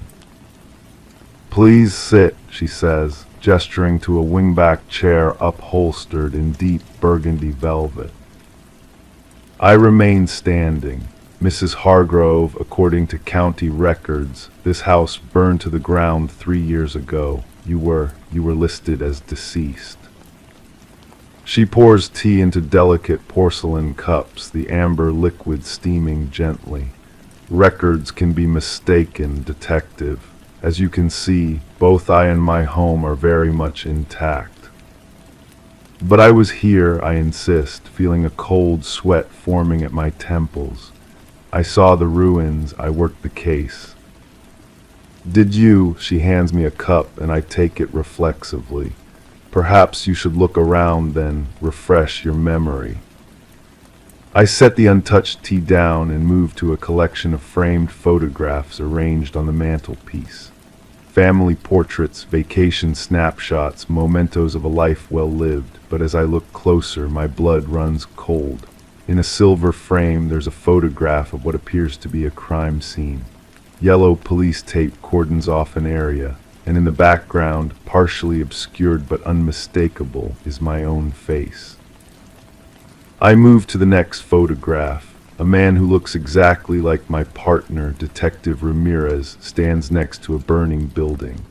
Another shows the county coroner, Dr. Patel, examining something out of frame. Each photograph contains someone I know, someone connected to the Hargrove case, all in scenes I have no memory of. "What is this?" I ask, my voice barely audible even to myself. Mrs. Hargrove sips her tea calmly. The house remembers, detective. It remembers everything. I turn to face her, my hand again instinctively moving toward my weapon. I don't understand. "No," she agrees, setting down her cup with a soft clink against the saucer. "Most don't, but you will. The house chose you after all." My eyes are drawn to a large photograph I hadn't noticed before, hanging above the fireplace. It shows the Hargrove mansion in flames, orange and red consuming the structure. In the foreground, firefighters battle the blaze. And at the edge of the frame, watching from behind the police line, is a figure that looks exactly like me, though I have no memory of being there that night. "I wasn't at the fire," I say, the words feeling hollow. "I was assigned the case afterward." Mrs. Hargrove gives me a pitying look. "Are you certain of that, detective? Memory is such a fragile thing." I back away from the mantelpiece, nearly stumbling over an ottoman. Something is very wrong. My head feels light, my thoughts scattered like leaves in a strong wind. I need to leave, to get back to my car, to call for backup, but when I look toward where the front door should be, I see only more of the sitting room, stretching impossibly onward. "What do you want?" I ask, no longer bothering to hide the tremor in my voice. Mrs. Hargrove stands and moves to a side table where a leather-bound book lies open. "The house doesn't want anything, detective. It simply is. But it needs someone to remember, someone to witness." She beckons me over to the book. Against my better judgment, I approach. The pages appear to be a kind of ledger or journal, filled with neat handwriting that looks disturbingly similar to my own. The most recent entry, dated today, describes my arrival at the Hargrove mansion. "I don't understand," I repeat, though a terrible suspicion is beginning to form in the back of my mind. 3 years ago," Mrs. Hargrove says softly, "there was indeed a fire. But what burned wasn't the house, detective, it was you. The room seems to spin around me. Flashes of memory, or are they dreams, burst behind my eyes, heat, smoke, screaming, the smell of burning flesh, a case that had become an obsession. A house that held too many secrets, a detective who had gotten too close to the truth.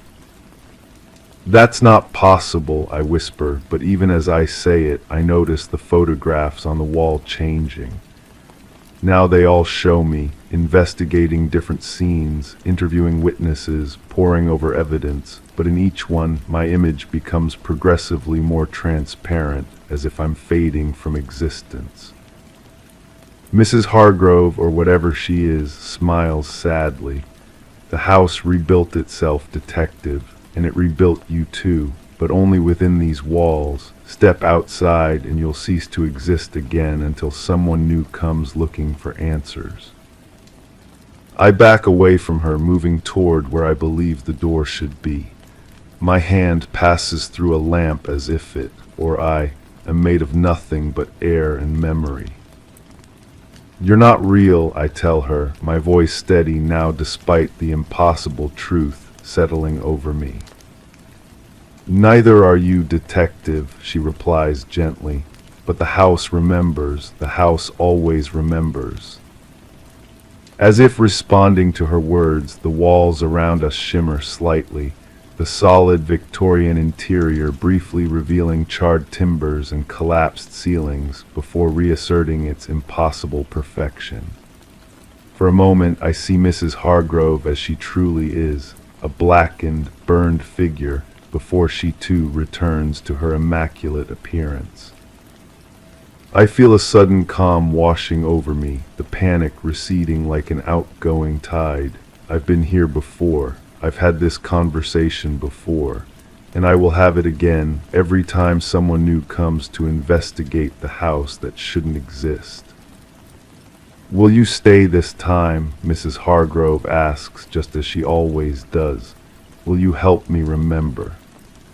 Outside, gravel crunches under tires as another car arrives at the end of the long driveway. The sun is setting, casting long shadows across the overgrown lawn. In the distance, silhouetted against the dying light, a figure begins walking toward the house that rebuilt itself, and all those trapped within its memory. I turn to Mrs. Hargrove and give her the answer I always give, the only answer I can. I never left. Story 9, the leather-bound guestbook felt heavier than usual in my hands that evening. I traced my fingers over the elegant script of names, dates, and room numbers, a meticulous record of every person who had passed through the Harrington Hotel's brass revolving doors. The lobby was quiet now, just the distant hum of the cleaning staff's vacuum and the gentle ticking of the antique grandfather clock that had stood in that corner since 1932. Outside, a light rain tapped against the windows, creating a soothing rhythm that almost, but not quite, masked the uneasiness that had settled into my chest over the past 3 months. I turned to page 86, where the entry for room 212 appeared again. Just like the other 15 times before it, same handwriting, same details, same impossibility. Alexander Mills, room 212, one night paid in cash. The night manager, Alina, moved silently across the burgundy carpet to stand beside my armchair, her reflection appearing in the dark window like a ghost. "Looking at it again, Detective Mercer?" she asked, her voice barely above a whisper. I nodded, not looking up from the ledger. 16 bookings in 3 months. Always cash, always one night, always the same elegant handwriting, and always. "No trace," she finished my sentence. No trace indeed. Room 212 was becoming something of a legend among the staff. A standard corner suite on the second floor, unremarkable in every way except for one peculiar detail. Despite 16 separate bookings, security footage showed that no one had ever entered or exited the room. The cameras in the hallway, which had been checked, double-checked, and triple-checked for malfunction, revealed only empty corridors. The room keycard logs showed entries, but the cameras disagreed. And when housekeeping would go to clean room 212 after each mysterious guest's departure, they would find it immaculate. The bed unslept in, the complimentary toiletries untouched, not a single fingerprint on any surface, as if the room had remained vacant all along. "May I?" Alina asked, gesturing to the chair opposite mine. I nodded, closing the guest book and setting it on the small table between us. The rain intensified, creating a hypnotic drumming against the glass. The golden light from the lobby's chandeliers cast long shadows across the polished marble floor. A perfect setting for ghost stories, I thought, except this wasn't about ghosts. This was about methodical record-keeping that contradicted physical reality. "Tell me again about the first time," I said, pulling out my worn leather notebook. The pages crinkled slightly as I turned to my notes, the familiar sound grounding me as it always did. Alina smoothed her gray skirt and leaned back in the chair. Her eyes drifted toward the ceiling, recalling the details. It was February 12th, a Tuesday. Alexander Mills checked in at 3:17 p.m. I remember the time because I had just finished my afternoon coffee. He paid in cash, unusual these days, but not unheard of. He had no luggage, which I noted as somewhat strange, but he explained he was in town for a day meeting. "And you'd recognize him if you saw him again?" I asked, knowing the answer but following procedure. "Absolutely tall, perhaps 6'2". Slender build, dark hair with distinguished gray at the temples, impeccable gray suit, no tie, wire-rimmed glasses, and his voice." She paused, a slight crease appearing between her eyebrows. His voice was memorable, deep but soft, like someone used to being listened to without having to raise his volume. I jotted nothing down. I'd heard this description 16 times now, once for each booking. Always the same man, described in identical terms by whichever staff member had been at the reception desk. Always Alexander Mills. Always the same elegant signature in the guest book. The key card system logged his entry to room 212 at 3:24 p.m., Alina continued, following our now familiar script. But the hallway camera shows nothing. No one entered that room. The next morning, housekeeping found the room untouched, bed still made with hospital corners, towels still folded, the seal on the water bottle unbroken. I reached into my jacket pocket and withdrew the most recent key card, sealed in an evidence bag. The system indicated it had been used yesterday evening at 6:42 p.m. to enter room 212. Once again, the security footage showed an empty hallway at that precise moment. "And no one has requested room 212 specifically. These aren't regular bookings made in advance?" I asked, even though we'd already established this fact. Alina shook her head. "Never. Each time he appears without a reservation, pays in cash, and is assigned whatever room is available. It's merely coincidence that 212 has always been unoccupied when he arrives." Coincidence 16 times. The statistical improbability made my skin prickle with goosebumps. The grandfather clock chimed 11 times, its deep resonance filling the empty lobby. I closed my notebook and stared at the rain-streaked windows, watching rivulets of water race down the glass. Behind me, I sensed rather than heard Alina shift in her chair.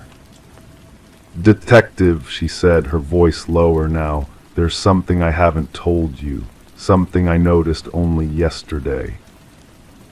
I turned slowly to face her. noting the unusual tension in her typically composed features.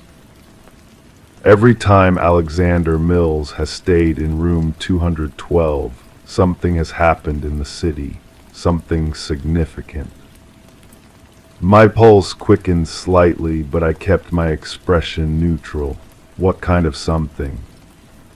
Alina reached into her pocket and unfolded a piece of paper, placing it on the table between us. I recognized her neat handwriting, a list of dates and events. February 12th, the first time he stayed, was the night of the art gallery heist downtown.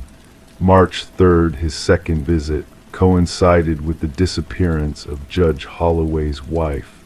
April 19th, when the city councilman was found with unexplained financial documents. I scanned the list, a cold sensation spreading through my chest. 16 bookings, 16 incidents. None connected in any obvious way, but all involving some form of mystery, wrongdoing, or unexplained circumstance. You think our ghost guest is connected to these events? I asked carefully. Alina met my gaze steadily. I think it's another coincidence that isn't a coincidence, detective. I picked up the list, folding it carefully and tucking it into my notebook. Outside, lightning flashed, briefly illuminating the darkened street. In that momentary brightness, I thought I saw a figure standing across the road, watching the hotel, tall, slender, with the posture of someone accustomed to being unnoticed despite his height. But when the street returned to darkness, there was no one there. What happened yesterday? I asked. What coincided with our latest phantom booking? Alina's fingers tightened slightly around the armrests of her chair. Nothing yet, she whispered. That's what worries me. I stood, walking to the window and pressing my palm against the cool glass. The rain had transformed the street into a mirror, reflecting the hotel's warm lights in shimmering pools. In room 212, 2 floors above, the lights would be off. The bed would be made. The room would be waiting, pristine and empty, for a guest who somehow managed to be both present and absent. I want to see the room, I said suddenly, turning back to Alina. Now, tonight. She hesitated only briefly before standing and retrieving a master key card from behind the reception desk. The elevator hummed softly as we ascended to the second floor, neither of us speaking. The hallway was bathed in a warm amber glow from wall sconces spaced evenly between numbered doors. Room 212 was at the end of the corridor, just past the ice machine that whirred quietly in its alcove. Alina handed me the key card, stepping back slightly. I noticed she didn't want to be the one to open the door, though she'd never shown such reluctance before. The key card reader flashed green. The lock clicked. I pushed the door open and reached for the light switch. Room 212 looked exactly as it should, a standard hotel room with a queen bed, desk, armchair, and bathroom. Everything was in perfect order. The bed was made with precise corners, the desk bare except for the hotel's information folder, the bathroom counter devoid of any personal items. I moved slowly through the space, my shoes silent on the plush carpet. There was something undeniably unsettling about a room that should have been occupied but showed no signs of human presence. It felt like a stage set, waiting for actors who never arrived. Opening the closet revealed empty hangers. The minibar was fully stocked and sealed. I checked the bathroom, unused towels, unopened toiletries. The trash cans were empty. Not even a stray hair on the bathroom floor. It's always like this, Alina said softly from the doorway where she remained. Like time stops in here when he's supposedly staying. I walked to the window and looked out at the rain-soaked city. From this vantage point, I could see the art gallery that had been robbed in February, its stone façade illuminated by streetlights. Has anyone ever tried to contact Mr. Mills during his stay? A phone call to the room, perhaps? I asked, still facing the window. Yes, Alina replied. After the third or fourth incident, our manager tried calling room 212 when our records showed Mills was checked in. No answer. He sent a staff member to knock, no response. When they used the emergency key to check if everything was all right, the room was empty and untouched, just like now. I turned from the window, surveying the room one final time. My detective's instincts told me I was missing something obvious, some simple explanation that would unravel this mystery. Yet another part of me, a deeper, more primal part, whispered that there might not be a rational answer to find. As we left the room, I noticed something I'd overlooked before, a small notepad by the phone on the nightstand. Standard hotel stationery, the Harrington's logo embossed at the top. I approached it, half expecting to finally discover some trace of our phantom guest. The notepad was pristine, untouched, but as I tilted my head, I caught the faintest impression on the top sheet, the ghost of words written on a page now removed. Someone had pressed hard enough while writing that they'd left an indentation on the sheet below. With my heart suddenly beating faster, I took a pencil from my pocket and gently rubbed the lid across the paper, revealing the impressed message beneath. Tomorrow, City Hall, noon. Alina gasped softly behind me. I tore the page from the notepad, careful not to smudge the revealed text, and placed it in my notebook. I think, I said slowly, we now know what corresponds with yesterday's booking. As we left room 212, I couldn't shake the feeling that we were being watched, not by cameras or people, but by something less tangible. Something that moved through the world without disturbing it, leaving no fingerprints, no stray hairs, no rumpled sheets. Something that wrote messages about events yet to occur. The grandfather clock in the lobby struck midnight as we descended in the elevator. Through the lobby's tall windows, the rain had stopped, leaving the streets glistening and empty. Alina returned to her post behind the reception desk, her face troubled but composed. "What will you do now, detective?" she asked as I prepared to leave. I buttoned my coat and glanced at my watch. "I have a meeting at City Hall tomorrow," I replied, "at noon." As I pushed through the revolving doors into the damp night air, I couldn't help wondering if Alexander Mills, whatever he might be, was already there waiting, watching from some vantage point where he could observe without being observed. A guest who left no trace except in the hotel's meticulous records and the ripples of unexplained events across the city. I turned up my collar against the chill and began walking toward my car, aware that the case of room 212 was far from closed. In fact, it seemed increasingly likely that it was just beginning. And somewhere in the back of my mind, I wondered if I'd find myself checking into the Harrington Hotel sometime soon, requesting a specific room, and signing the guest book with handwriting that wasn't quite my own. Story 10. It appeared one day in the mailbox, nestled within a plain envelope devoid of any sender's address. A solitary brass key, weathered by the passage of time. The homeowner, Sarah, couldn't place it, yet a strange sense of familiarity enveloped her. Trying it in every lock she owned yielded no results. It belonged to no door in her home. Perplexed, she set it on the coffee table, and at that moment, the long silent grandfather clock in the hallway emitted a solitary, haunting chime, despite its broken state for years. Sarah, unsettled by this peculiar event, promptly alerted the authorities about the mysterious key. What initially seemed like a mere oddity swiftly unfurled into a deeply unsettling criminal inquiry that sent shockwaves through the typically serene suburban enclave. The responding officer, initially dismissive, suggested the key's arrival might have been a simple mix-up. However, Sarah couldn't shake the feeling that something was amiss.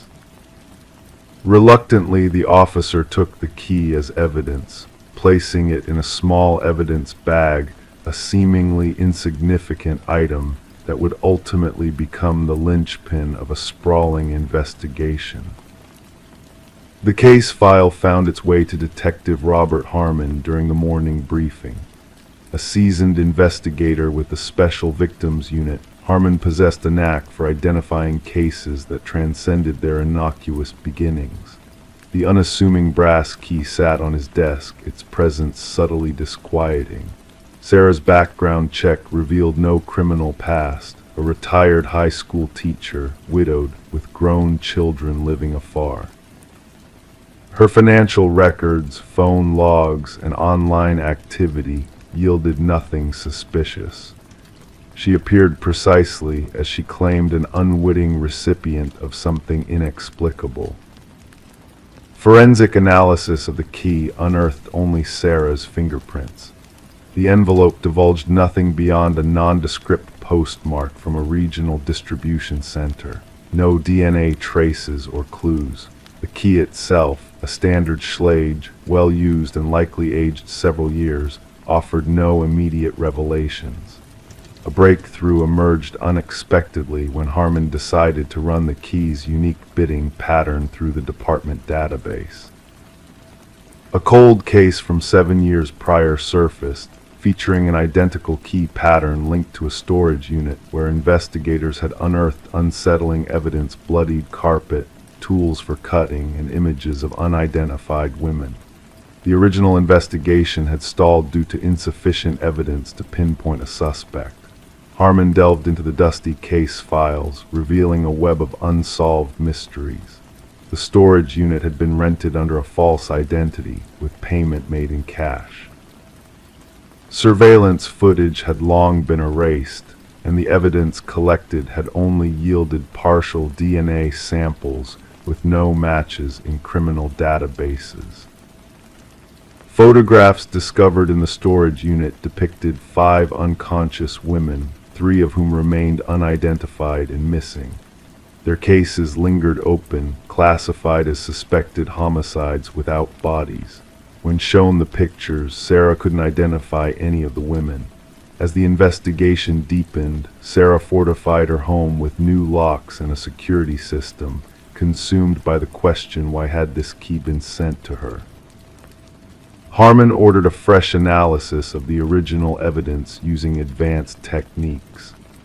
The partial DNA sample was expanded and cross-referenced with genealogical databases, leading to a distant familial match, a second cousin twice removed from the suspect. Tracing the familial connections backward, investigators honed in on Harold Jenkins, a former neighbor of Sarah's who had relocated 6 years prior, his current whereabouts unknown. Further probing unveiled that Jenkins had once been a substitute teacher at the school where Sarah taught, though their interactions were minimal. His employment records revealed a patchy work history, prolonged unexplained absences, and frequent relocations. Investigations at his former residence yielded no anomalies, with neighbors describing him as unassuming and reclusive, a chillingly common narrative preceding the revelation of hidden malevolence. The lingering enigma persisted: why had Jenkins sent the key to Sarah, and why now? Harmon speculated on potential motives: a macabre invitation, a trophy, or a foreboding signal. The hunt for Jenkins intensified, but his trail had gone cold. No renewed driver's license, credit card activity, or tax returns surfaced. Jenkins had meticulously scrubbed his digital footprint, a deliberate effort to remain untraceable. The case's true horror unfurled when authorities scrutinized a remote cabin registered under Jenkins' deceased mother's name.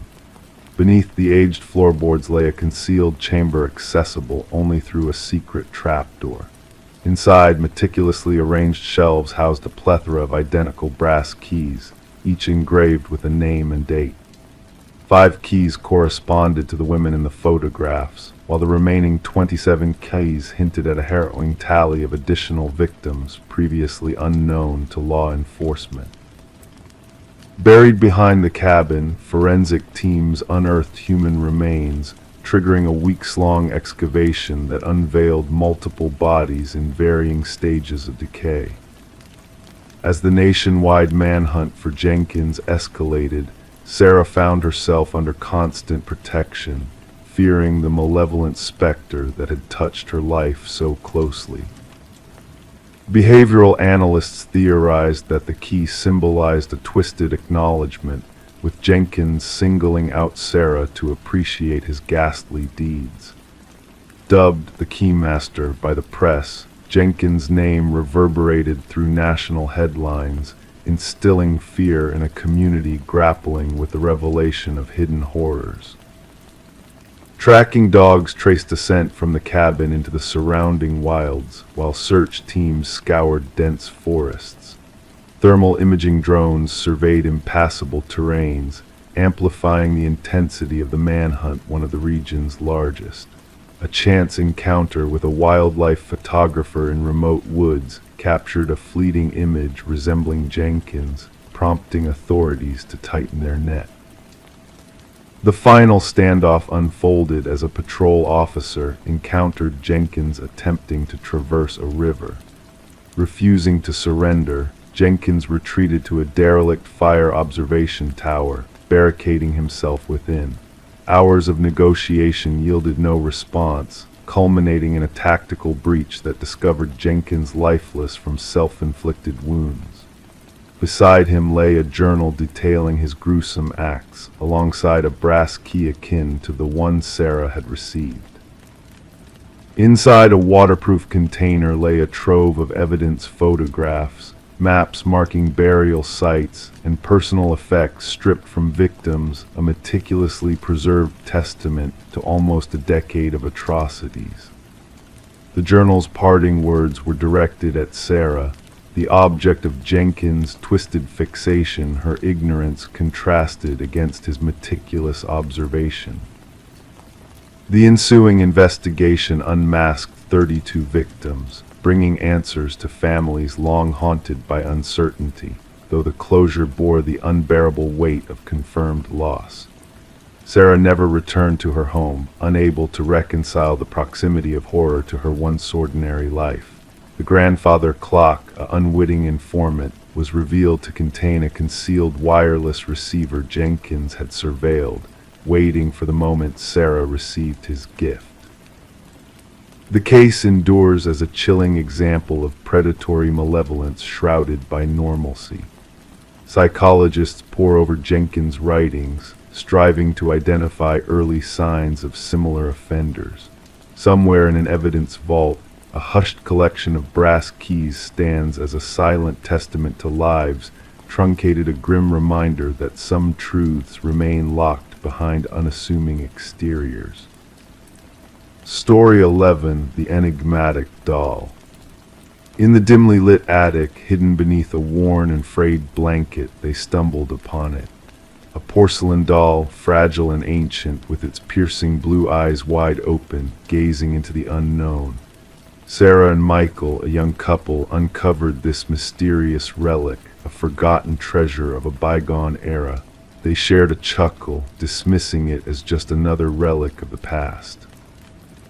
Yet as night descended and they nestled under the covers, a subtle shift in the atmosphere unsettled them. The air grew heavy, laden with an unspoken tension. Silence lingered, stretching into the darkness. And when morning dawned, the doll was no longer in the attic's shadows. It sat solemnly at the foot of their bed, an eerie sentinel watching over them. Sarah and Michael had been captivated by the Victorian house's allure when they acquired it at auction, drawn to its intricate woodwork and enigmatic history. Little did they know that they would soon be entwined in its dark narrative. Detective Rachel Winters, a meticulous investigator, received a chilling call on a crisp autumn morning. A grim discovery awaited her in the master bedroom, a female victim, her body contorted into an unnatural pose, eyes wide with fear etched on her face. Nearby, the male victim lay in the hallway, as if fleeing from an unseen terror. The crime scene was pristine, devoid of any signs of intrusion or struggle, save for the haunting tableau of the victims. Detective Winters observed the deliberate arrangement, noting the female victim's doll-like posture, her form frozen in a macabre display. The investigation unfolded with a sense of foreboding as neighbors shared unsettling accounts, a shadow glimpsed in an empty window, a child's laughter echoing through the still night. Each tale added a layer of disquiet to the growing mystery. Forensic analysis unveiled a puzzling trail of vintage fibers throughout the house, reminiscent of antique doll clothing. The absence of foreign DNA or prints confounded the experts, hinting at an otherworldly presence that defied conventional logic.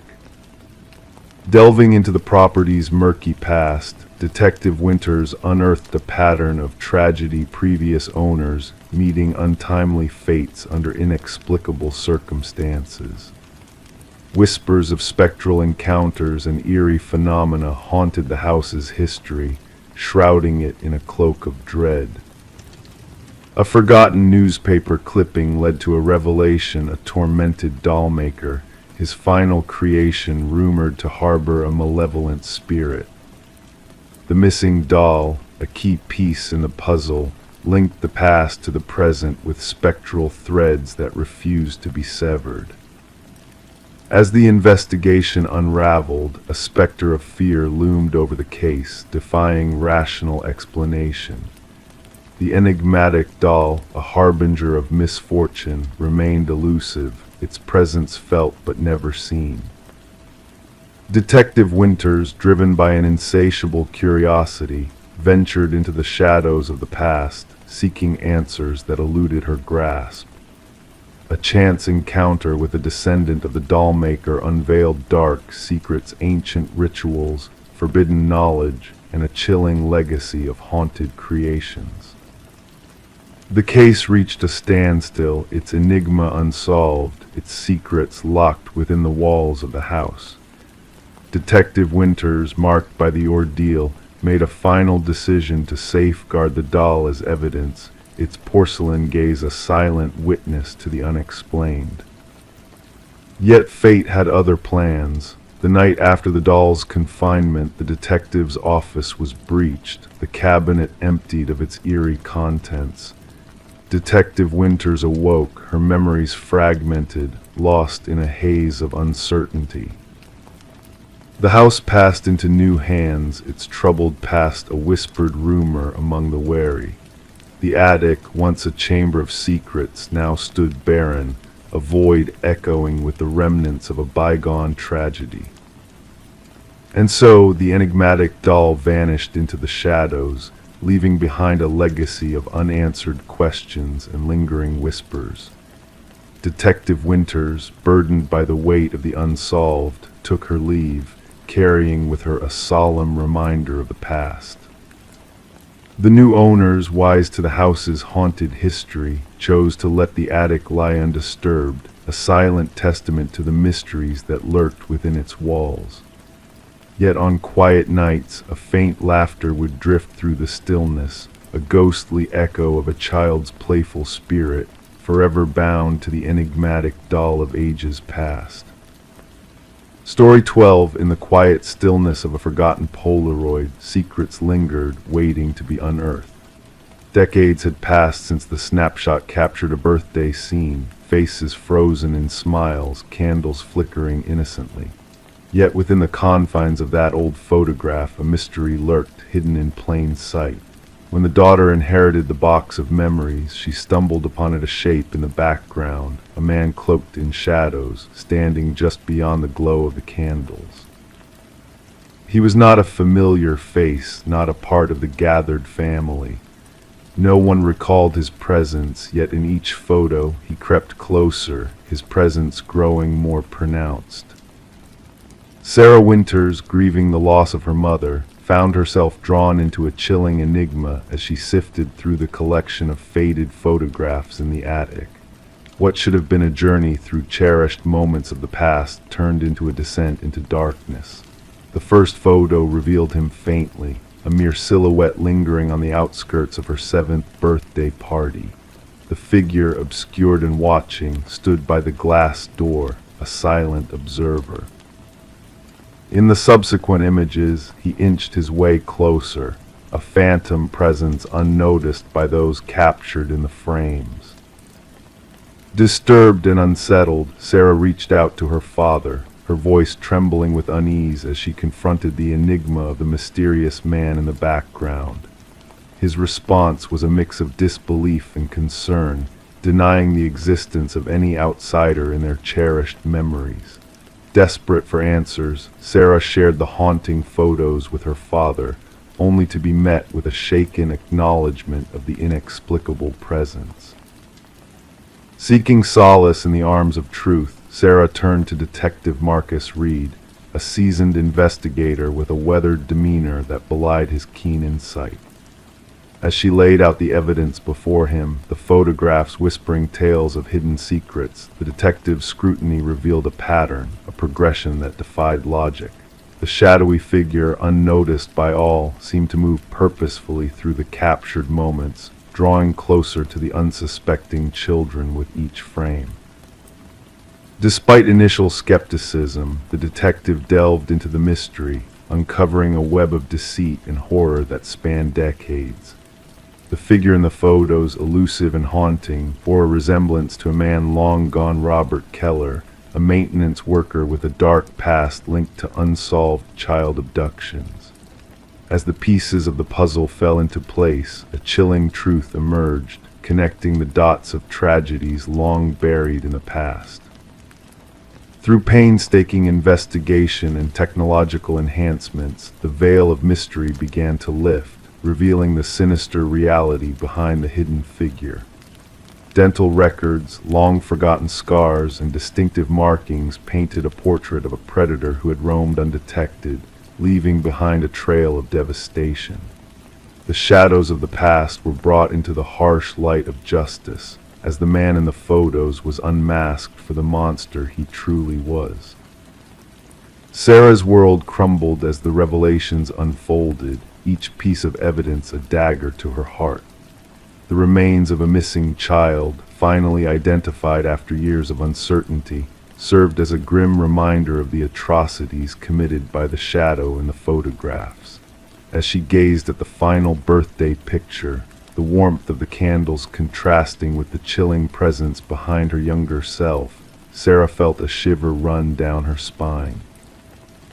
The box of memories now held a weight of sorrow and closure, a testament to the hidden dangers that lurk within the seemingly mundane.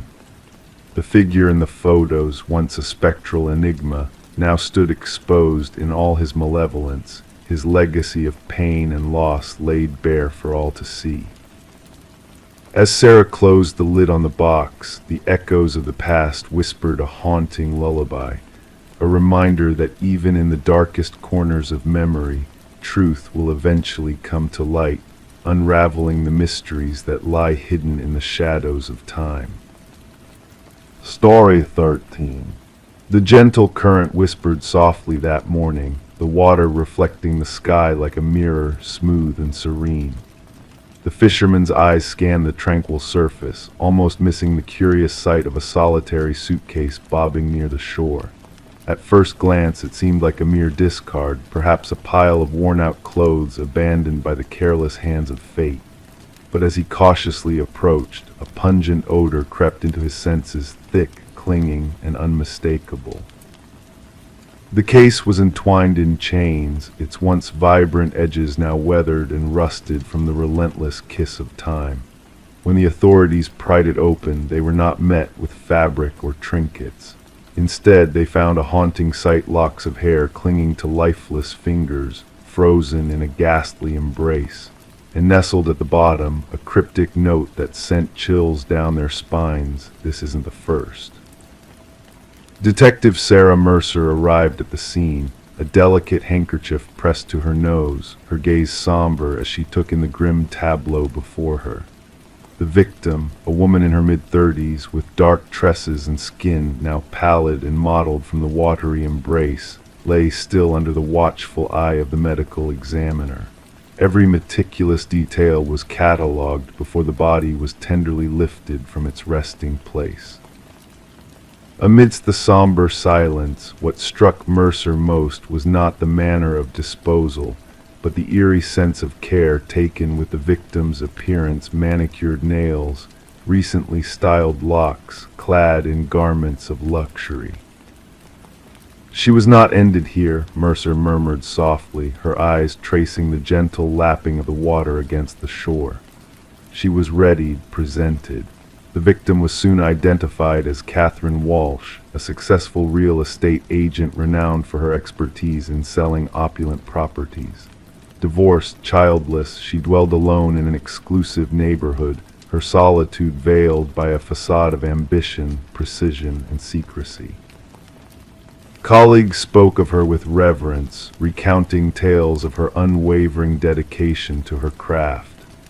Her sudden disappearance, reported by her assistant when she failed to attend a crucial showing for affluent clients, sent ripples of unease through the tight-knit community. As investigators delved into Walsh's meticulously maintained modernist abode, a sense of unease settled upon them. Every corner exuded an air of perfection: furniture arranged with precision, surfaces gleaming devoid of any blemish. The refrigerator harbored neatly labeled meals, each container a testament to orderliness. Her wardrobe, a kaleidoscope of hues, meticulously arranged by shade, shoes nestled in protective sheaths. Yet a singular anomaly caught their attention: a slightly ajar drawer in her home office. Nestled within, a leather-bound journal beckoned. The final entry etched upon its pages whispered of unseen shadows: "He's watching again." Same car, different plates. Further exploration into Walsh's digital footprint unveiled a haunting pattern: seemingly innocuous emails from unfamiliar addresses, all bearing the same eerie message: "I see your perfection." Sent at precise intervals, these missives wove a sinister web around the enigmatic circumstances. Mercer, her brow furrowed with thought, connected the dots between these digital breadcrumbs and the ritualistic display at the crime scene. "Our adversary is deliberate," she confided to her astute partner. This was not a crime of passion, but a meticulously choreographed ceremony. A breakthrough, unexpected yet pivotal, emerged from the shadows. A local pawnshop proprietor recognized Walsh's distinctive emerald necklace among his wares, absent from her personal effects. The individual who had pawned it bore a face familiar to him: Michael Linden, a nondescript maintenance worker of unassuming demeanor. Surveillance footage unveiled his clandestine visits to Walsh's residence, weaving a tapestry of intrusion and obsession. Linden's humble abode, upon investigation, harbored a chilling revelation: walls adorned with clandestine snapshots of Walsh and other women, all sharing a striking resemblance, captured without their knowledge. Some faces were cruelly marked with scarlet streaks. Walsh stood as the third in this macabre gallery.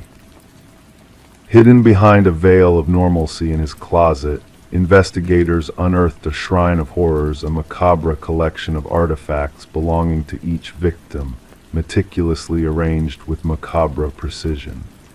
A hairbrush delicately entwined with strands of hair, tissues stained with lipstick, mundane receipts and keys. Each item a testament to the meticulous study of daily routines, preferences, and idiosyncrasies. The interrogation room turned frigid as Linden was brought forth, his demeanor unwavering, his facade of innocence unbroken. They were flawed, he intoned, his voice devoid of emotion. They cloaked themselves in perfection, but I discerned the truth. Catherine's desk harbored chaos. Her lipstick bore an imperfection. Her perfection was a deception. The hunt for the elusive first two victims referenced in Lyndon's ominous note led investigators to desolate landscapes where two more suitcases surfaced, each cradling women akin to Walsh, real estate mavens who projected an image of meticulous flawlessness. As Lyndon faced the scales of justice, his countenance remained impassive, his gaze fixed upon a distant horizon. The court proceedings laid bare his meticulous machinations, his calculated unraveling of lives veiled in shadows. A life sentence without reprieve echoed through the courtroom as the families of the fallen watched in somber silence. For Detective Mercer, the closure of the case was but a pallid veil over lingering questions that haunted her restless nights. What inner turmoil drove Lyndon to fixate on these particular women? What specter of imperfection within himself compelled him to eradicate perceived flaws through unspeakable acts? The river meandered downstream, its waters a tranquil facade, concealing the sins of the past. Yet in the quietude of the precinct atop Mercer's desk lay the remnants of Lyndon's chilling journals, a stark reminder that within the veneer of normalcy, darkness may lurk, waiting to unfurl its tendrils.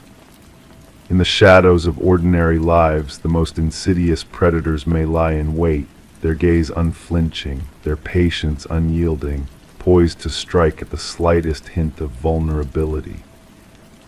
Story 14. The aged apartment exhaled a tired groan, the ancient heating system and rattling pipes singing a familiar tune, or so she thought until it happened. A whisper, delicate yet distinct, wove its way through the ventilation shafts, not the typical murmur of a neighbor's conversation over the phone. This was different. It called her name, softly echoing through the metal passageways. Intrigued and slightly unnerved, she leaned closer, her ear pressed against the cold grate, feeling a chill brush past her cheek. And then, almost teasingly, came the words, "I know you can hear me." Detective Morgan Shaw stood in the center of the empty apartment, a still figure amidst the bustling forensics team capturing every detail with their flashing cameras. The missing woman, Alina Reeves, had vanished without a trace, only discovered after a week when a strange odor permeated the building. What they uncovered within the ventilation system was beyond comprehension. She claimed to hear voices through the vents, Officer Patel recited from his notes. The building management dismissed her complaints, attributing it to the quirks of an old heating system. Kneeling by the vent, Shaw noticed the deep scratches surrounding its edges. These marks weren't made by tools, she muttered to herself. The frantic gouges spoke of desperation, of someone desperately trying to escape from within.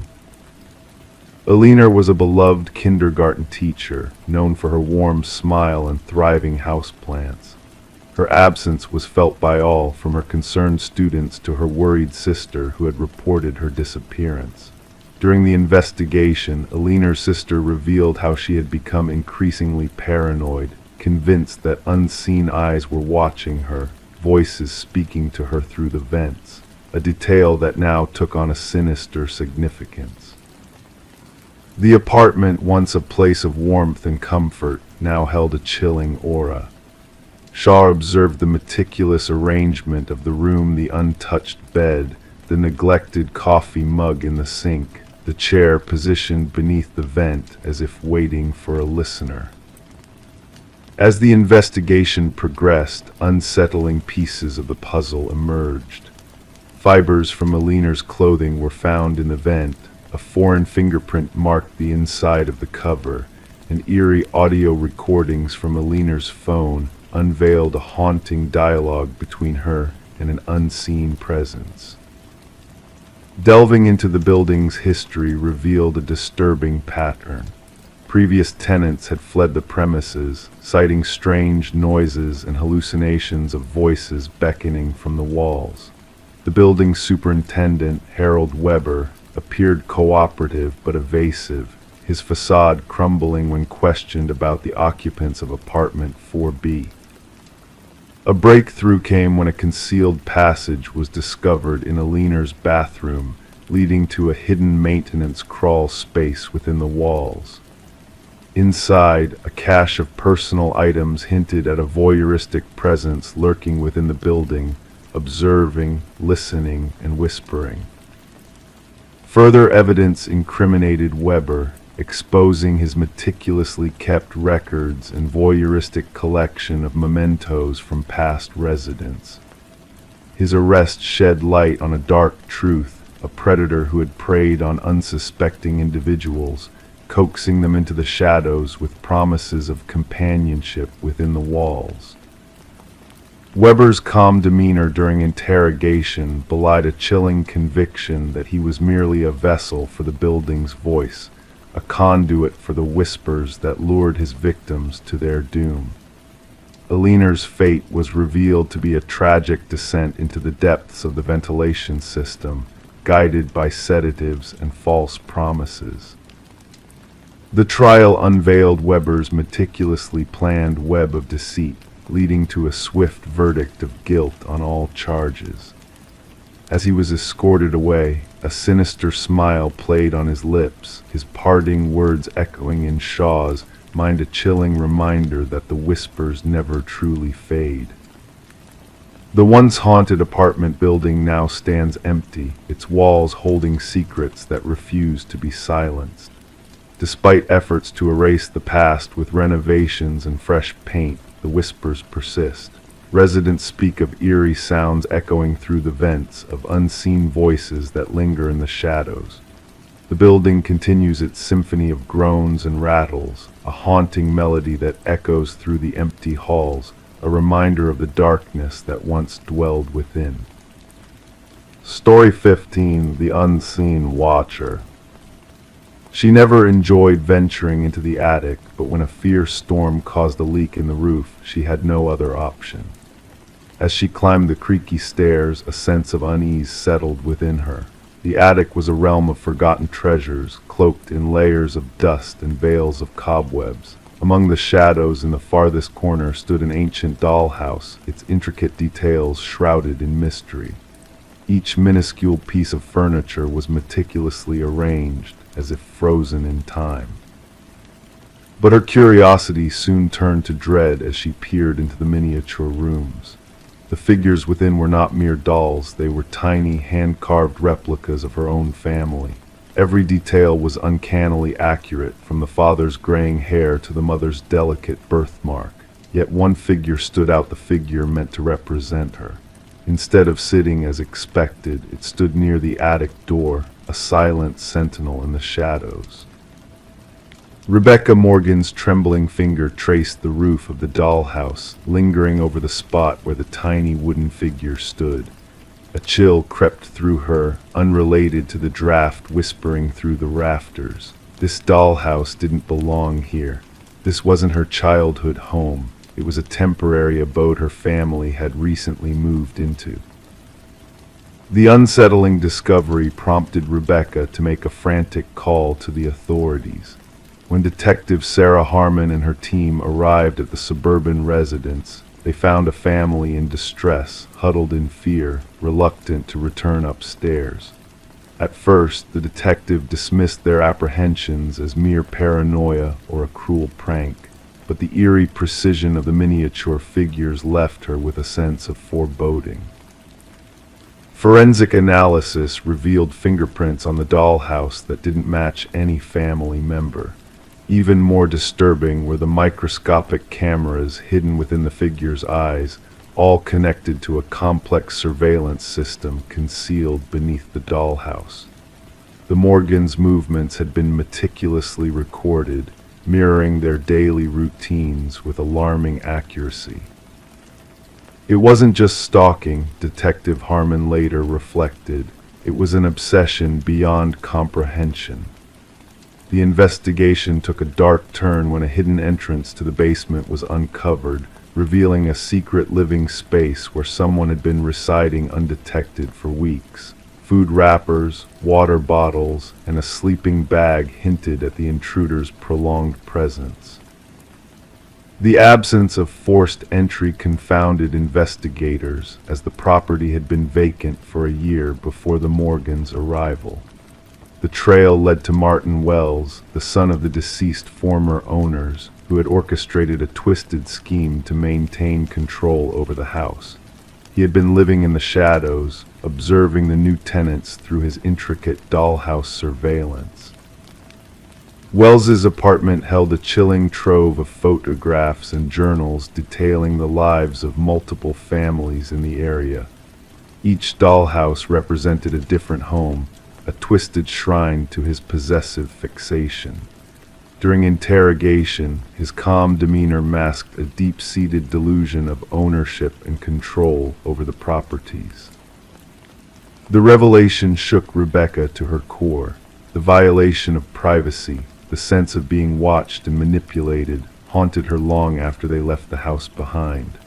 Wells was held accountable for his crimes, but the scars he left on the Morgan family ran deep. The incident sparked a reevaluation of real estate laws and safeguards to protect future occupants from similar violations. As Rebecca sought solace in a new home, the specter of surveillance lingered in her mind. The fear of being observed, of being reduced to a mere plaything in someone else's twisted game, cast a long shadow over her sense of security. The unseen watcher had left an indelible mark on her soul, a reminder that some horrors lurked just beyond the surface, waiting to be uncovered in the darkness of the night. Story 16.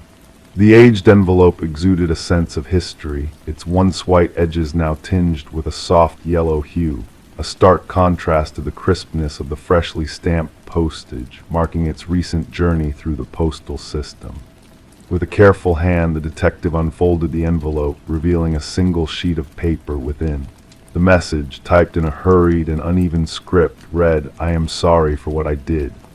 There was a faint dampness to the paper, carrying with it a metallic scent that lingered in the air. It was only upon closer inspection that the detective noticed a reddish smear along the bottom edge, a stain that bore a grim significance. Detective Sarah Morgan, her gloved fingers moving with practiced precision, placed the letter into an evidence bag.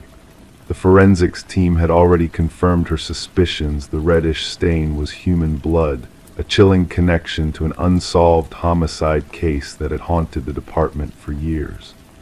The victim, a young journalist named Rebecca Warren, had been discovered in her apartment, the scene marred by multiple stab wounds. Her laptop was missing, her notes scattered, hinting at a potential link to a story she had been pursuing. Despite exhaustive efforts, the case had grown cold, leaving investigators at a standstill. Now this mysterious letter had found its way to the homicide division, its arrival shrouded in ambiguity. The paper and envelope yielded few fingerprints, only faint smudges hinting at the sender's cautious approach. The postmark provided a glimmer of hope, a tangible light in a case fraught with uncertainty. Gathering her team in the dimly lit briefing room, Detective Morgan faced a wall adorned with crime scene photos and suspect profiles that had led nowhere. Pinning the letter at the center of the board, she declared, "This changes everything. Our killer shows remorse." Detective James Chen, Morgan's steadfast partner in the investigation, scrutinized the letter thoughtfully. "Or perhaps they seek to deceive us," he proposed. "The blood may be a calculated ploy, a macabre game of cat and mouse." The forensics team delved into the unique impressions left by the typewriter, a relic from a bygone era no longer in production. Rare, but not beyond reach. Their search expanded to antique dealers and collectors across the region, each lit a flicker of hope in the encroaching darkness. As the investigation gained momentum, the detectives delved deeper into Rebecca's life, uncovering a trail of tenacity and dedication to uncovering truths. Her pursuit of a story involving a prominent family embroiled in local politics hinted at a web of intrigue and deceit. Interviewing Rebecca's boyfriend, Michael Barnes, revealed subtle shifts in his demeanor, a crack in his facade of grief. Rebecca feared she was being followed, he confessed, the weight of missed warnings heavy in his voice. Amidst their pursuit, a second letter arrived, bearing the same typewritten message and a chilling revelation. She delved too deep into the family's secrets, the inheritance, the patriarch's demise. It was never meant to end this way. The trail led to the opulent mansion of the deceased patriarch, where suspicions converged on the eldest son, Richard. His possession of vintage typewriters raised eyebrows, his explanations ringing hollow in the air. A breakthrough came with the discovery of microscopic fibers linking the envelopes to custom stationery belonging to the youngest daughter, Eleanor. Her revelation of Richard's request to borrow the stationery unraveled a web of deceit. A search of Richard's home uncovered a hidden chamber filled with damning evidence clippings, surveillance photos, and the vintage typewriter used in the letters, stained with Rebecca's blood. The final revelation came with the revelation of financial ties between Richard and Michael, a sinister pact to silence Rebecca's damning discoveries. Confronted, Michael's facade crumbled, his confession a damning echo of betrayal. Eleanor's clandestine recording sealed Richard's fate, capturing his chilling directive to silence Rebecca forever. As he attempted to flee, the weight of guilt bore down upon him, the truth closing in on all sides. The trial laid bare the intricacies of the case, the letters, the typewriter, the financial transactions weaving a tapestry of deceit. Richard's protestations of innocence crumbled beneath the weight of evidence, his conviction a testament to justice served. As he was led away, a sense of closure settled upon Rebecca's grieving parents, a bittersweet solace in the face of irreparable loss. The blood-stained letters remained as a haunting reminder that even the most carefully orchestrated crimes leave traces, and that the echoes of remorse, whether genuine or feigned, can unravel the most meticulously planned schemes. The tale of Rebecca Warren stood as a testament in the annals of detective lore, a whispered lesson that sometimes the key to unlocking a mystery lies not in the glare of technology, but in the hushed whispers of an old typewriter and the burden of guilt that shadows a killer's steps. Story 17. The tale unfolds in the quiet shadows of a closing costume shop where old inventory finds new homes. Among the remnants of forgotten disguises, a woman's hand reaches for a mask, its delicate features frozen in an unsettling lifelike quality. As she places it on the dusty counter, the cashier hesitates, a whisper of uncertainty in his voice. "That's not ours," he mutters, casting a wary glance at the mysterious mask. The woman, undeterred by the cashier's unease, checks for a tag only to find none. With a casual shrug, she decides to take the mask home, unaware of the enigmatic path it will lead her down.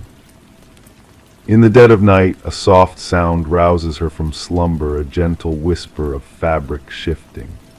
Startled, she searches the room and finds the mask has vanished from its initial resting place on the dresser. Instead, it sits ominously on her nightstand, its gaze fixed upon her like an unblinking specter. The woman, known as Catherine Reed, would soon become a tragic figure in a chilling tale of mystery and dread. It was her neighbor who stumbled upon the haunting scene the next morning. The front door stood ajar, allowing the pale light of dawn to spill into the otherwise darkened home. What was meant to be a simple return of a borrowed book turned into a discovery that would haunt investigators for years to come. Catherine lay lifeless on the bedroom floor, the eerie mask nowhere to be found, as if it had dissolved into the shadows from whence it came. Detective Morgan arrived at the scene, where forensics meticulously documented every detail. The rhythmic clicks of the camera shutters echoed against the backdrop of hushed voices, creating an eerie symphony in the somber space. An officer, pen scratching against paper, remarked on the absence of forced entry, a puzzle in the midst of tragedy. The detective, with keen eyes that missed nothing, noted the subtle clues scattered throughout the room: an open drawer, a lipstick-stained water glass, an ordinary setting tainted by the presence of death. The medical examiner, with a solemn countenance, puzzled over Catherine's lifeless form. Cause of death unclear upon initial inspection, he intoned, his gaze fixed on her terror-stricken expression. No visible wounds, no signs of struggle, just the cold grip of fear etched into her features, a silent scream frozen in time. The detective, voice barely above a whisper, mused. Something scared her to her untimely end. Catherine, a woman of quiet habits and sharp perception, had lived a life steeped in the world of art appraisal.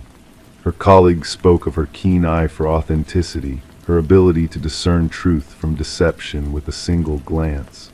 She could spot a forgery a mile away, her boss recalled, a testament to her unwavering dedication to her craft. The detective pondered whether her discerning eye had led her down a path she could never have foreseen. A revelation came to light through security footage from the costume shop, a peculiar glimpse into a world where masks held secrets and shadows danced unseen. The cashier's bafflement at the mask's origins, the owner's firm denial of its existence in their inventory, each piece of the puzzle fitting together to form a picture of inexplicable dread. The detective delved deeper, uncovering a history of strange occurrences tied to the estate sale of a collector who met a mysterious end.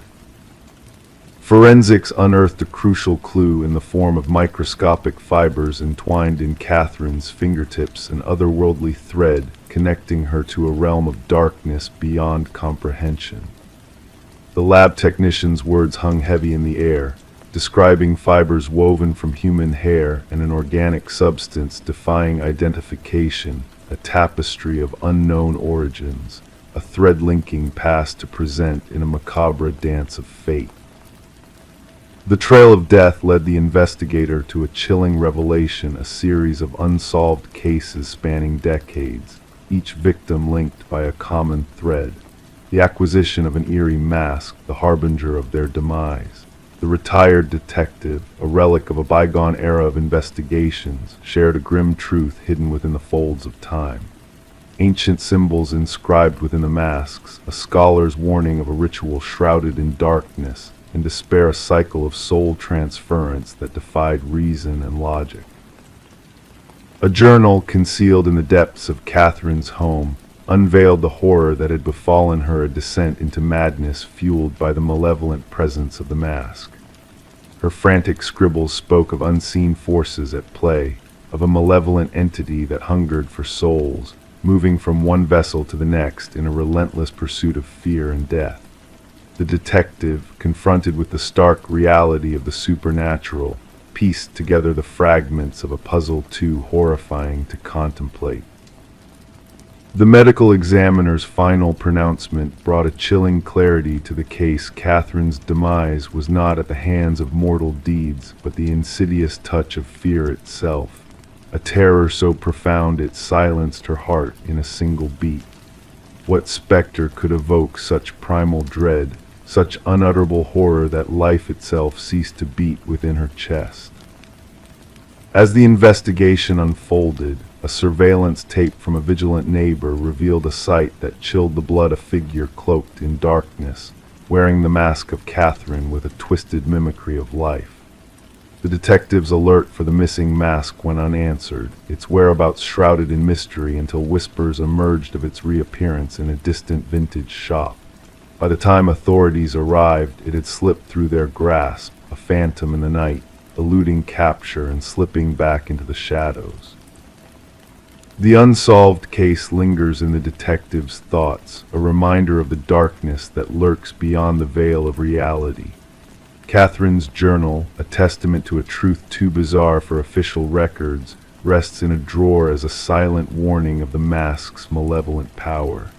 In the stillness of night, she awakens to a sense of being watched, a presence that lingers at the edge of perception.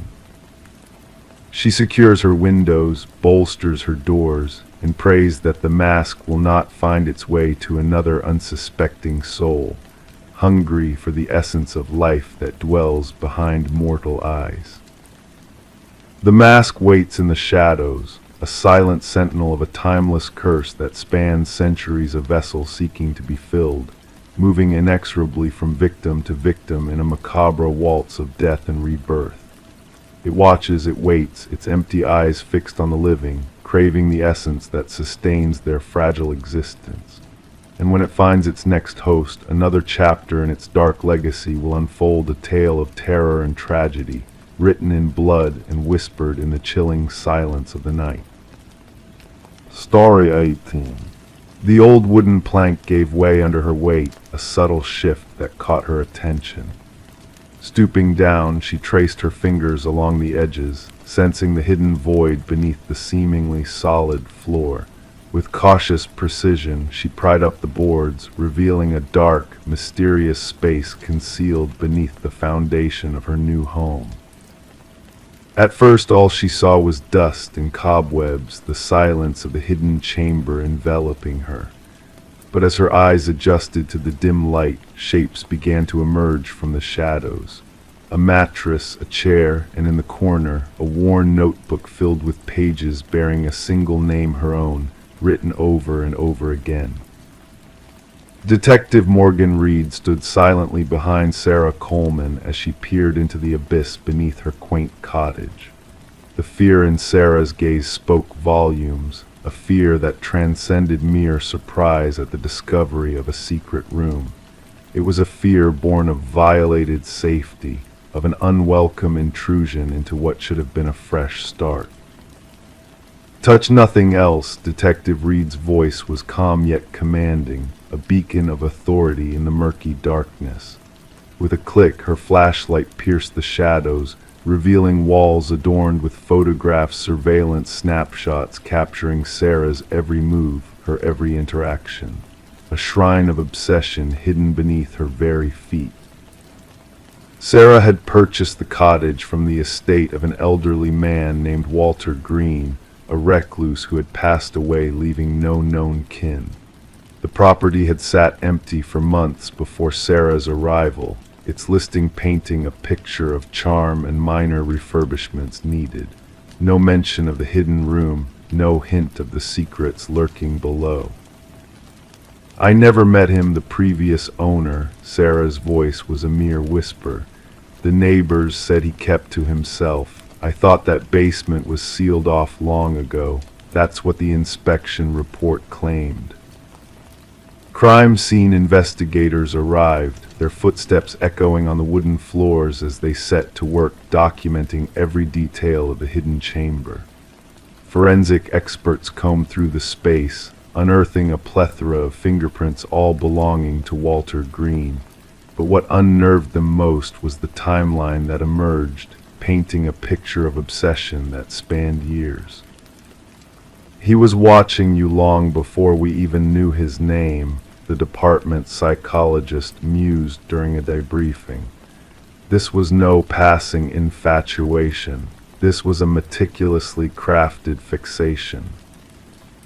Detective Reed's inquiry took a chilling turn when she interviewed Walter's former co-worker, a man who seemed haunted by guilt as he revealed fragments of Walter's obsession with Sarah. A key found in a long-forgotten locker led to a storage unit, unveiling a replica of Sarah's former life, a twisted shrine to a love that existed only in Walter's fractured mind. The investigation delved into Walter's troubled past, unearthing a history of delusion and fixation that had simmered beneath the surface for decades. His death had cut short a plan that could have ended in tragedy, a plan to make Sarah his own by any means necessary.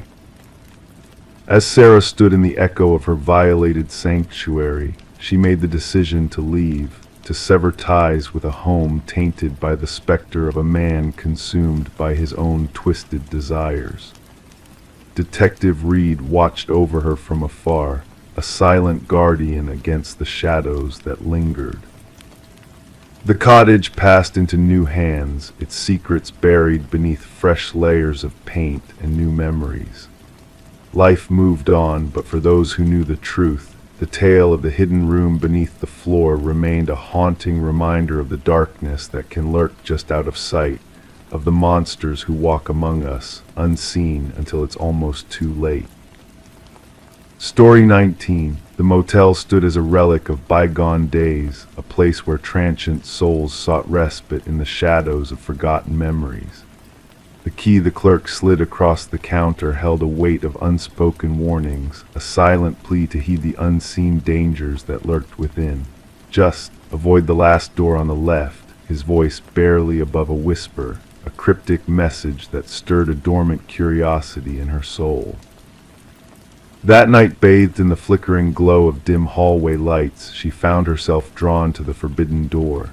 Its surface was unremarkable, blending seamlessly with its companions, yet an inexplicable chill traveled up her arm as she reached for the icy handle. Pressing her ear against the wood, she heard a faint whisper, a rustling of secrets that beckoned from the other side. Detective Morgan Reed's weary eyes bore witness to the aftermath of tragedy as she crossed the threshold marked by yellow tape, a barrier between the mundane world and the realm of nightmares. The scent of copper tainted the air, a metallic reminder of life extinguished too soon. In that room, pristine in its disarray, a young woman lay motionless, her gaze fixed upon unseen horrors, a silent witness to the cruelty of fate. Silhouetted against the stark reality of death, Reed knelt beside the fallen figure, her mind a canvas painted with questions without answers. The forensic technician's voice cut through the silence, a monotone recitation of details that etched themselves into her memory. Another victim, another life claimed by the shadows that danced in the corners of forgotten motels. The pieces of the puzzle began to take shape, each revelation a step closer to unraveling the enigma that shrouded the killer's identity. The victim's elegance clashed with the squalor of her surroundings, a stark reminder of the duality of human nature. As Reed delved deeper into the darkness, a pattern emerged, a thread connecting the victims in a web of tragedy. In the heart of the investigation, a name whispered in hushed tones led Reed down a labyrinth of deceit and betrayal. Charles Emerson, a man of stature and shadows, cast a long shadow over the truth, his fa-de crumbling under the weight of guilt and deception. Behind the polished exterior lurked a predator, a man who preyed on vulnerability and trust, leaving behind a trail of broken lives in his wake. The courtroom became a stage for justice, a theater of shadows where the echoes of a shattered illusion reverberated through the silent chambers. Emerson's stoic mask cracked under the weight of his crimes, revealing the darkness that dwelled within. The gavel fell, sealing his fate in the annals of infamy, a life sentence for sins too grave to be forgiven. As Reed watched the wraith-like figure of Emerson disappear into the depths of confinement, a chill crept down her spine, a lingering reminder of the evil that walked among us. The media dubbed it the door on the left case, a cautionary tale of darkness that lurked behind unsuspecting facades. Yet for Reed, the echoes of that fateful night lingered, a whisper in the corridors of her mind. In the quiet solitude of the evidence locker, 3 keys remained, silent witnesses to the horrors that unfolded behind closed doors. Each key a portal to a past best left undisturbed, a reminder that some doors once opened can never be closed again. And as Reed walked the lonely halls of forgotten motels, she carried with her the weight of untold stories, the secrets that breathed behind each door, a haunting lullaby to soothe her restless soul into slumber. Story 20. In the stillness of the night, a gentle flicker danced across the baby monitor's screen, catching the mother's attention. At first, she brushed it off as mere interference, a glitch in the system. But then a crackling of static filled the room, and a soft, eerie voice whispered, "SHHH, go back to sleep." A chill crawled down her spine, her heart quickening its pace. Hastily she hurried to her son's room, the fear gripping her tight, only to find the crib empty, bathed in the soft glow of the nightlight. The window remained shut, the door securely locked. The only anomaly was a plush rabbit lying on the floor, its dark eyes fixed upon her, seemingly knowing something she did not. Rebecca's screams pierced the night, tearing through the silence until her voice grew hoarse. The neighbors, startled by her cries, reached out to emergency services. As the authorities arrived, they found her cradling the stuffed rabbit, rocking back and forth on the nursery floor, her world shattered by the inexplicable disappearance of her 4-month-old son, Samuel. The investigation that followed seemed to lead nowhere. There were no signs of forced entry, the security system stood undisturbed, and the baby monitor footage offered nothing conclusive except that haunting voice and the crackle of static that seemed to linger in the air like a ghostly presence. Suspicions soon turned to Rebecca. Her husband Daniel had been away on business, their strained marriage under the microscope since Samuel's arrival. Medical records hinted at Rebecca's struggles with postpartum depression, casting a shadow of doubt upon her as a grieving mother who remained eerily composed in the face of tragedy. However, a breakthrough emerged in the form of microscopic fibers found on the nursery windowsill, fibers that hinted at a skilled intruder gaining access from outside. The focus shifted as security footage from the neighborhood unveiled a shadowy figure moving stealthily under the cover of darkness, leaving behind a trace of a specialized boot print in the garden soil. Daniel returned home, bewildered and distraught, only to raise suspicions with his peculiar calloused hands and newfound hobby of rock climbing, a hobby he conveniently failed to mention. Financial records and phone logs painted a grim picture, revealing a hidden life and a web of deceit that implicated him in a sinister plot. As the pieces fell into place, the truth unraveled like a twisted tale. The baby monitor, once a source of comfort, turned into a tool of deception, a hacked device used to manipulate reality. The digital breadcrumbs led investigators to a chilling discovery in a dark basement where Samuel was found, tended to by a woman named Elaine, Daniel's first wife, consumed by grief and obsession. The trial echoed with the echoes of betrayal and deceit. Enhanced audio from the baby monitor played in the courtroom, unraveling a web of lies. Whispers in the night revealed a conspiracy born of loss and greed, with Daniel's cough serving as the damning echo of his guilt. In the end, justice prevailed, but the scars of that fateful night lingered. Rebecca and Samuel sought solace in a new beginning, far from the shadows of the past. The baby monitor, a silent witness to the truth, remained locked away, a reminder of a darkness that once crept unseen through the night. And as Samuel grew, unaware of the secrets that had shaped his infancy, Rebecca held onto the stuffed rabbit, its glassy eyes a silent testament to the horrors that lurked beyond the veil of the night. The monitor may not have spoken lies, but it whispered truths that shattered the illusion of safety and innocence, forever changing the lives it once sought to protect. Story 21. The ancient apartment held secrets in its walls, pipes that murmured, floorboards that whispered. But the new resident sensed a difference in the sounds she heard. The footsteps, too rhythmic, too purposeful. They echoed from above, deliberate and slow, yet she dwelled on the top floor. One evening she summoned the courage to tap the ceiling with a broomstick. The sound ceased. Silence enveloped the room. Then a solitary knock resounded from within the ceiling. Sarah Coleman kept the knocking incident to herself. She convinced herself it was the settling of the building, or perhaps a small creature that had found refuge in the attic space.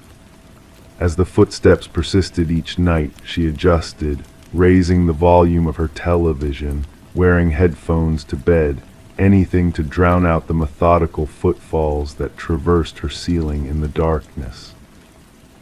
Detective Morris caught wind of the apartment's peculiar tale when a maintenance worker stumbled upon a concealed crawlspace during routine repairs. The worker had uncovered a narrow passage behind a section of drywall in the hallway outside Sarah's unit while fixing a water leak. Upon shining his flashlight into the space, he unveiled a makeshift living area, discarded food wrappers, empty water bottles, a stained blanket, and a small notebook. The building superintendent promptly contacted the authorities. Detective Morris, accompanied by Detective Rivera, found the maintenance worker pale and trembling. "Someone has been dwelling in the walls," he repeated. "Someone has been watching." The notebook contained meticulous observations of Sarah Coleman, her daily routine, her visitors, her meals, her TV choices, her shower times, her sleep patterns. The writing began orderly but devolved into chaos on the final pages, with strange symbols adorning the margins. "The subject no longer acknowledges my presence," the last entry read. "She has chosen to ignore me. No one ignores me."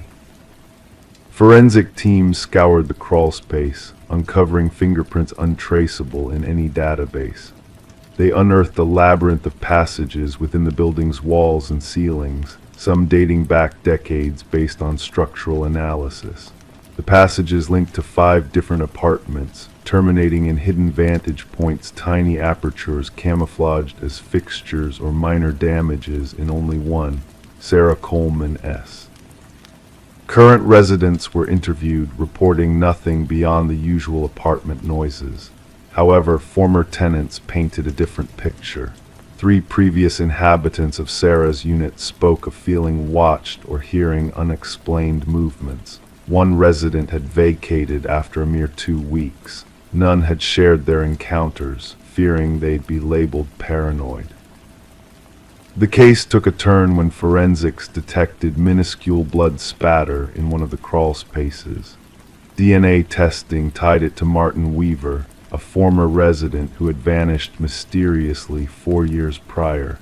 His disappearance had led to a cold case after his family filed a missing persons report. Martin had lived directly beneath Sarah's apartment.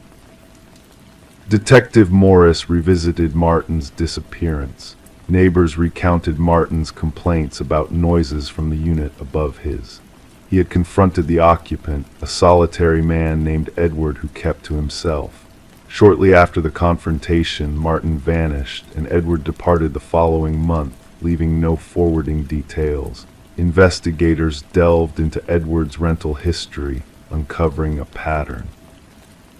He had resided in 6 different apartment buildings over 2 decades, consistently selecting top-floor units, forming few social bonds, and vanishing without notice. A neighbor from his 3rd residence described him as intense and recalled his constant grievances about the need for silence. Property records revealed that Edward had bought secluded rural land. Upon arrival, investigators discovered a cabin adorned with photos and notes.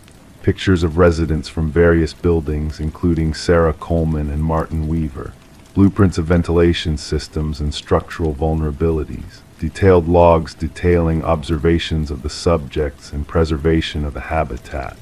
At the cabin's core stood a corkboard displaying newspaper clippings, missing persons reports. 6 in total, all former residents from buildings where Edward had resided. Deep gouges marred the floor beneath the board, suggesting something heavy had been dragged repeatedly. Outside the cabin, cadaver dogs led the team to a freshly disturbed patch of soil. Excavation revealed human remains, and another grave, and another. As forensic anthropologists worked to identify the victims, Detective Morris returned to Sarah's apartment complex. Although the crawl spaces had been sealed, residents still reported sporadic noises.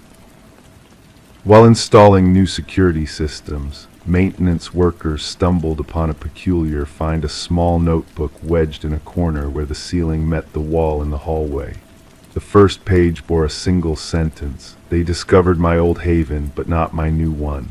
The writing mirrored that of the previous notebook. The last page featured a rough sketch of Sarah's apartment layout with a new passage marked in red, along with a date for that night. Officers hurried to evacuate Sarah, only to find her unit deserted.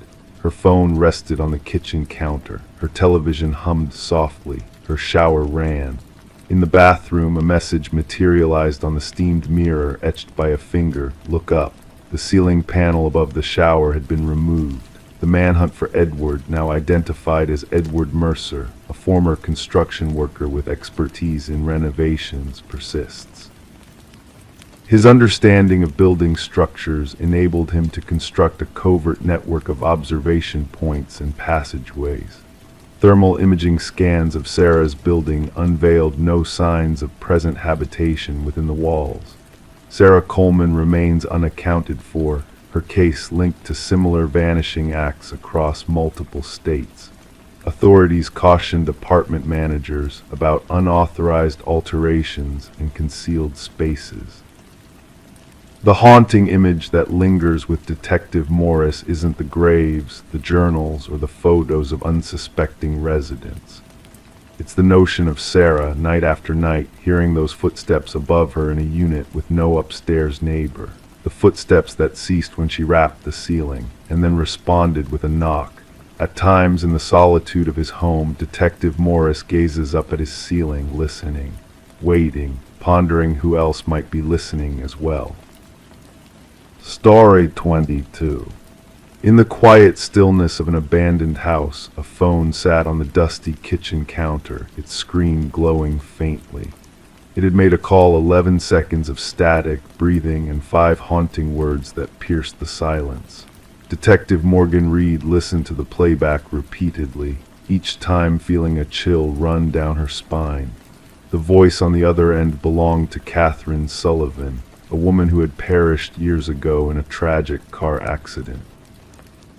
The mysterious call, originating from a house long deserted by the Sullivan family, sent shivers through the detective's core. How could a dead woman's phone be making calls from a place where no one had set foot for years?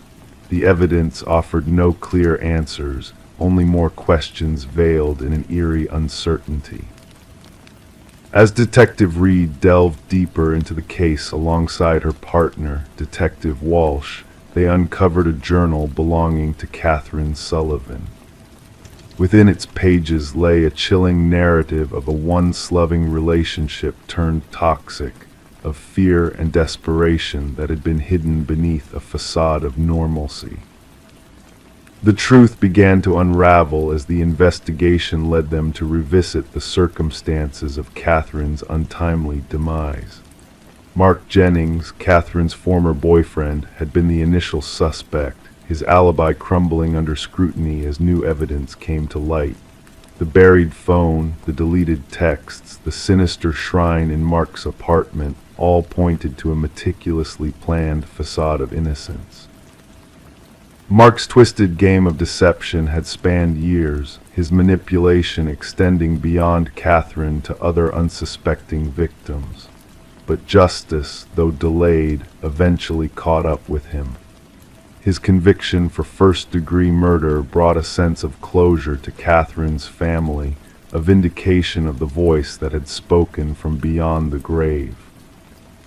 The phone from the abandoned house, now a relic of a dark chapter in the past, remained silent in the evidence locker. Yet whispers of its phantom ring echoed through the halls, a reminder of the resilience of those who refuse to be silenced, even in death. Catherine's story, not as a ghostly tale but as a testament to courage and perseverance, lingered in the hearts of those who had sought the truth and found justice in the end. Story 23. The ancient box lay hidden beneath layers of forgotten clutter in the attic, a silent witness to the passage of time within the old house. Among its contents were faded Polaroids capturing moments of joy and celebration, ordinary scenes frozen in time. Yet, as she sifted through the memories preserved within, her fingers trembling with a mix of curiosity and unease, she stumbled upon a photograph that shattered the tranquility of the past. In the final image, taken within the familiar confines of her living room, a family sat on the couch, their smiles masking the darkness lurking just beyond the frame. And there, in the shadows of the hallway, a figure stood watching a phantom presence that sent a shiver down her spine. Descending the creaking staircase, she carried the haunting photograph to the harsh light of the kitchen, where the unsettling familiarity of her surroundings collided with the strangers captured in the picture. The detective, clad in a weathered leather jacket, arrived to unravel the mystery veiled within the photograph, his gaze sharp and unwavering as he delved into the secrets hidden within the image. As the investigation unfolded, a pattern emerged, a pattern of families who had inhabited the house before her, only to vanish without a trace after a year of residence. Each family, a chapter in a chilling saga of disappearances that stretched back through the years, leaving behind unanswered questions and silent echoes. Forensic analysis unveiled unsettling details: the spectral figure captured in the photograph, a spectral sentinel haunting the shadows, a presence that defied explanation. And as the search deepened, the past of the house unfurled like a dark tapestry, revealing a tale of loss and enigma woven into its very foundations. Beneath the concrete floor of the basement, the truth lay buried, a macabre tableau of preserved families, each frozen in time, their fate sealed within the walls of the house. And among their belongings, a camera held the key to unlocking the sinister legacy that had unfolded within those walls. The house, now a crypt of secrets and shadows, stood as a silent sentinel to the horrors that had transpired within its confines. And as the investigation spiraled into the unknown, the specter of Samuel Whitfield loomed large, a phantom from the past, a ghostly architect of unspeakable deeds. As she sought refuge in the safety of a hotel room, the specter of the past reached out once more, a chilling reminder that the shadows of the house still held sway over her life. And in the darkness, new photographs developed, capturing the unfolding drama of lives intertwined with the enigmatic figure that lurked within the house's haunted halls. The truth remained elusive, a mystery that defied closure, as the house stood silent and brooding, its secrets buried deep within its walls. And in the stillness of the night, the whispers of the past echoed through the empty rooms, a reminder that some mysteries were destined to remain unsolved, their enigmas lost to the passage of time. Story 24. She entered through the front door, stirring up dust in the stagnant air. The house had stood abandoned for years, its walls shedding paint, its furniture cloaked in white sheets. Her exploration felt like venturing into a frozen slice of time, except for one peculiar detail. The doors, each one beckoned her back to the same room. No matter her path, no matter the handle she grasped, she always found herself back in the parlor. The only escape was the entrance she came through. Yet when she turned around, the front door had vanished.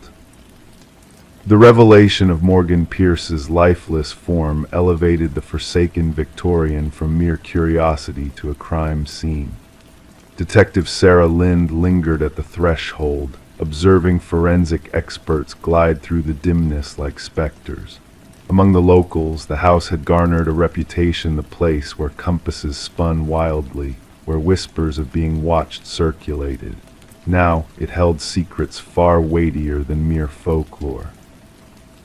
The initial assessment suggests she passed approximately 3 days ago, murmured the medical examiner, his voice a mere breath. The cause of death seems to be asphyxiation.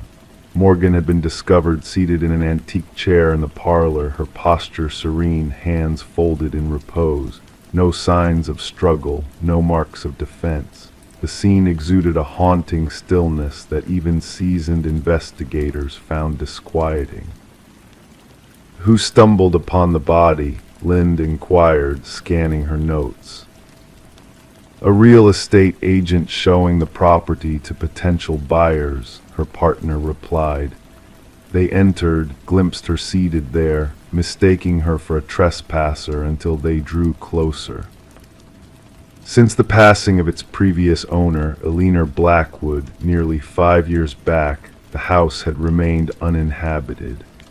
Legal disputes had left the property in a state of limbo, unwanted, unsold, and mostly forgotten save for vandals and thrill-seekers. Morgan Pierce, a 26-year-old graduate student delving into architectural anomalies for her thesis, was described by friends as methodical, driven, and captivated by spaces that defied traditional norms. The abandoned Victorian, with its reputation for disorienting visitors, would have beckoned irresistibly to her. Her roommate reported her missing 2 days prior, Lind remarked. Morgan had mentioned visiting the house where people get lost for her research. Further investigation unveiled that Morgan had frequented the house in the weeks leading to her demise. Entries in her journal chronicled peculiar acoustic phenomena, sudden chills, and doors seemingly leading to different chambers each time she ventured through. In her final notation, she spoke of bringing specialized equipment to document what she termed spatial anomalies. Yet this equipment remained elusive. The post-mortem examination unveiled an unforeseen detail: minute traces of a rare alkaloid in Morgan's system, derived from a plant used in certain shamanic practices. While the substance was known to induce disorientation and vivid hallucinations, the levels found were insufficient to be fatal. She wasn't one to dabble in recreational substances, her boyfriend asserted during interrogation. Morgan was meticulous in her research methods. She wouldn't have jeopardized her perception intentionally. Through digital forensics, fragments of deleted messages from Morgan's phone surfaced. Conversations with an individual who shared her fascination with the house, someone claiming to comprehend its enigmas. The exchanges grew progressively intimate and cryptic. "The house retains the memories of what occurred within its walls," one message conveyed. "It yearns for someone to unravel its truths." The investigation led Lind and her team to Adam Reeves, an architectural historian who had corresponded with Morgan. His expertise in rare spatial phenomena had captivated her interest, evolving their professional rapport into a more personal connection. When questioned, Reeves appeared genuinely shattered by her demise. "The house possesses a reputation," he explained. "The original architect wove optical illusions and false perspectives into its design, intending to bewilder and disorient. Morgan believed there was a deeper layer to it, something transcending mere tricks of construction." However, Reeves possessed a solid alibi for the estimated time of Morgan's passing. Surveillance footage depicted him delivering a lecture at a university symposium, located hours away. A breakthrough emerged from an unexpected source: Eleanor Blackwood's grandson, presently residing abroad. Upon being contacted by the investigators, he unveiled a family secret shrouded for generations. "My grandmother wasn't the sole Blackwood to perish within that house," he disclosed. "There were others, always found in the parlor, always appearing serene. The family dubbed it the claiming." He furnished the detectives with journals spanning decades, chronicling deaths initially attributed to heart failure or stroke. The pattern was unmistakable: individuals who spent considerable time within the house ultimately succumbed to what the family euphemistically termed the influence. A secondary sweep of the property unearthed a concealed compartment behind the parlor's hearth.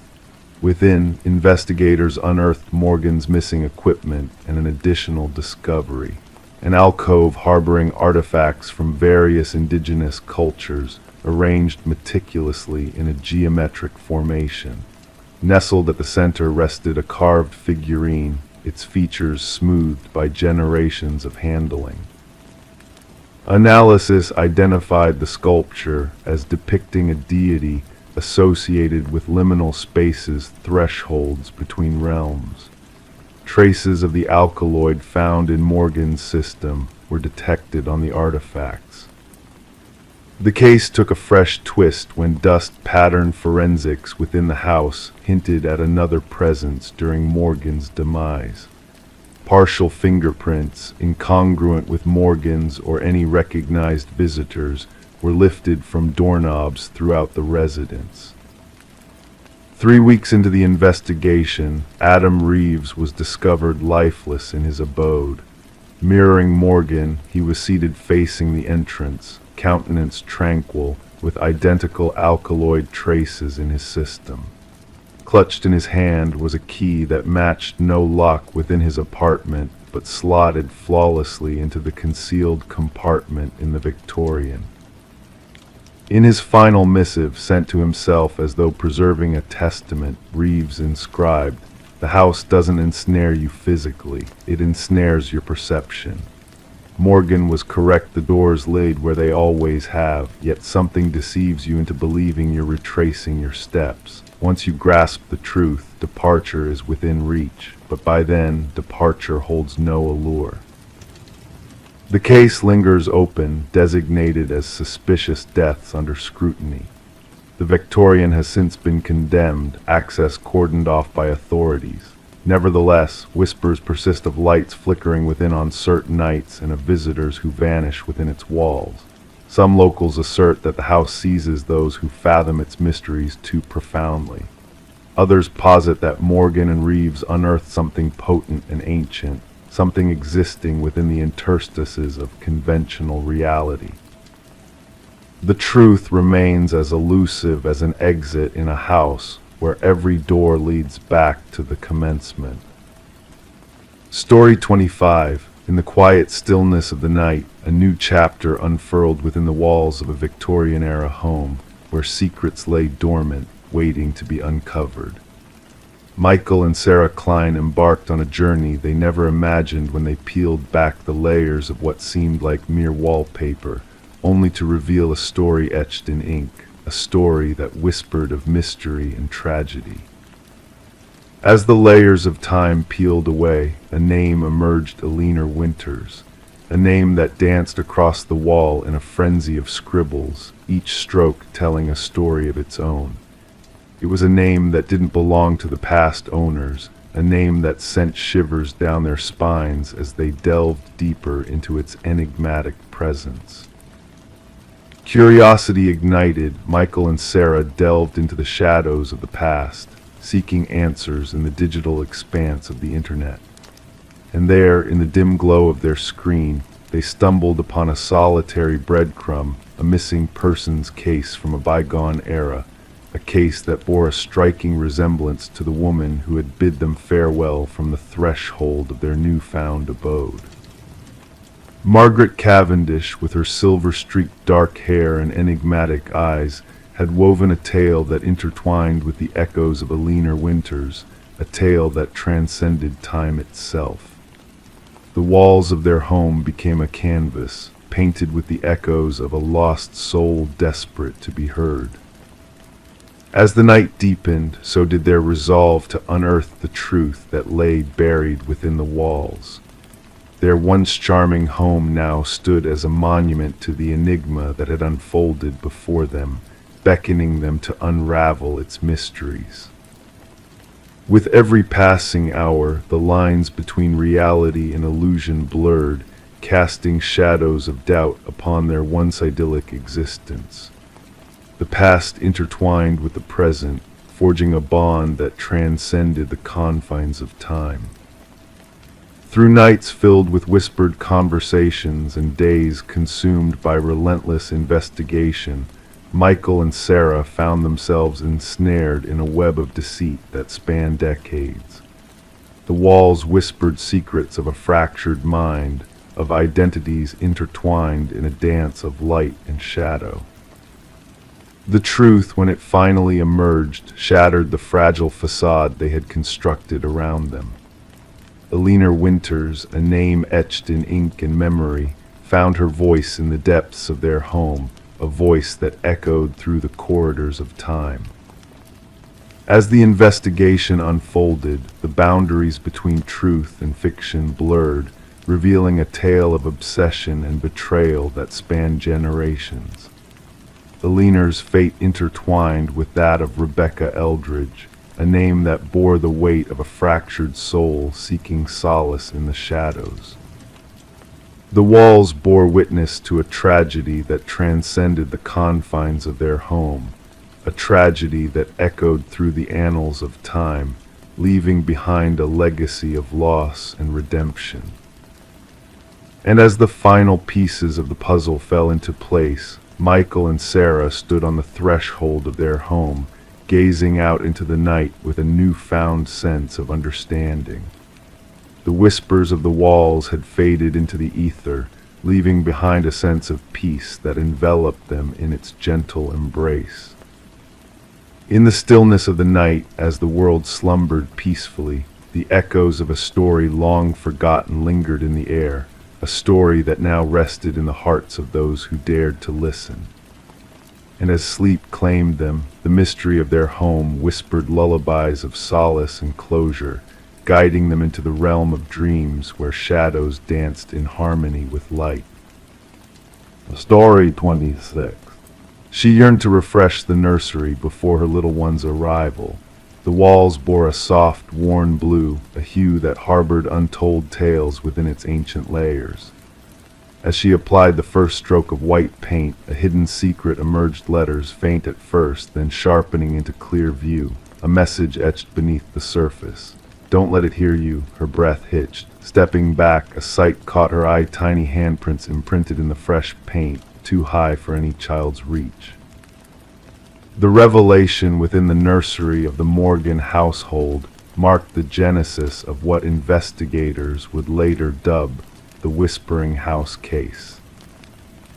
The young couple had acquired the Victorian-style dwelling mere months prior, lured by an unbelievably low price. The real estate agent had made passing mention of minor cosmetic flaws, but omitted any mention of the property's shadowed past. Detective Sarah Klein rang the doorbell, notebook clutched in hand. A woman answered, her pregnant belly prominent beneath splattered overalls. Dark circles rimmed her eyes. Sleep had eluded her for days. The detective observed the woman's trembling hands as she recounted the discovery of the message and handprints. The previous owners vanished suddenly, the woman revealed. Neighbors claimed they departed in the dead of night, no moving van, just essentials hastily packed into their car. The detective traversed the historical abode, the floors groaning beneath her weight. Pausing in the nursery, she inspected the partially painted wall. The message lingered where the fresh paint had been abandoned. Beside it, 5 small handprints pressed into the wet paint, positioned at an adult's height. Back at the precinct, Detective Klein delved into records on the property. The house had exchanged hands 8 times in 3 decades, an unusually high turnover rate. Each family had stayed no more than 2 years. More disconcerting were the child welfare reports linked to 3 of those families. Children speaking of whispers from the walls and of being watched while asleep. The detective delved deeper, unearthing construction records and historical documents. The house had once been owned by Eleanor Blackwood, a wealthy widow without children who had run a small orphanage from the premises in the early industrial era. Newspaper clippings referenced 5 missing children from her care. Authorities of the time suspected they had fled, a common occurrence for orphans in that era. When Eleanor passed, renovators exploring the house discovered a sealed chamber behind the nursery wall. Inside lay children's belongings, tiny shoes, toys, and clothes, but no remains. The case grew cold, lost in dusty archives. Detective Klein interviewed former occupants, weaving together a chilling narrative. Each family with children recounted peculiar incidents, toys rearranged overnight, childish laughter echoing through empty corridors, and crayon drawings appearing on walls. Most dismissed these events as mere flights of fancy until the writings materialized. The message varied slightly in each account. Don't let them find you. Don't make a sound. Don't let it hear you. Always the same penmanship, always unveiled during nursery repaintings. A forensic linguist analyzed photographs of the script, confirming it matched samples from Eleanor Blackwood's journals. More unnerving were the handprints, uniform in size and placement over the decades, despite different children inhabiting the home. The investigation took a macabre turn when the detective persuaded the current owners to permit ground-penetrating radar in the basement. The technician flagged anomalies in the readings, 5 distinct shapes below the concrete floor, each akin to a child's size. Laborers shattered the concrete, revealing a grisly truth. 5 small sets of remains arranged in a circle. Forensic analysis indicated the children perished during Eleanor's ownership of the house. Each child wore a pendant with their name, engraved the 5 orphans who had allegedly fled. The detective ordered luminol sprayed throughout the nursery. In the darkness, handprints glowed on every wall beneath layers of paint, invisible to the naked eye. Hundreds of them at varying heights, as if the children had striven to escape. Eleanor's journals, unearthed from county archives, unveiled her warped rationale. She believed orphaned children harbored unique spiritual energy. By confining them in the hidden chamber, she aimed to harness their vitality to elongate her own life. The children had etched their warnings into the wall with nails and bits of metal, hoping future residents would uncover their fate. The case concluded with the dignified burial of the 5 victims. Their names were finally inscribed not as fugitives but as murder victims. The house remained vacated thereafter, the expectant couple refusing to return even for their possessions. Detective Klein submitted her final report, enclosing photographs of the luminol illuminated handprints and the message beneath the paint. She noted that while justice had been served for the original victims, an inexplicable presence lingered in that house, something that persisted in reaching out through layers of paint and time. Nursery walls were raised during remediation, yet laborers attested to hearing children's whispers within the debris. Each shunned returning after their shifts concluded. The house was ultimately condemned, another cold case in the dusty archives, a concrete resolution but spiritual queries that would forever remain unanswered.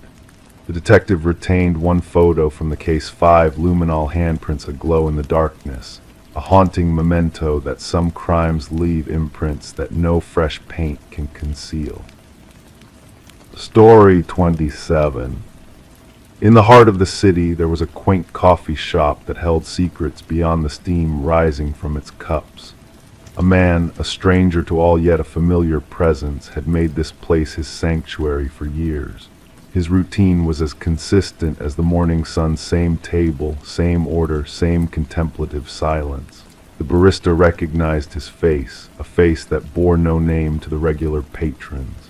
Then one day the routine shattered like a dropped mug.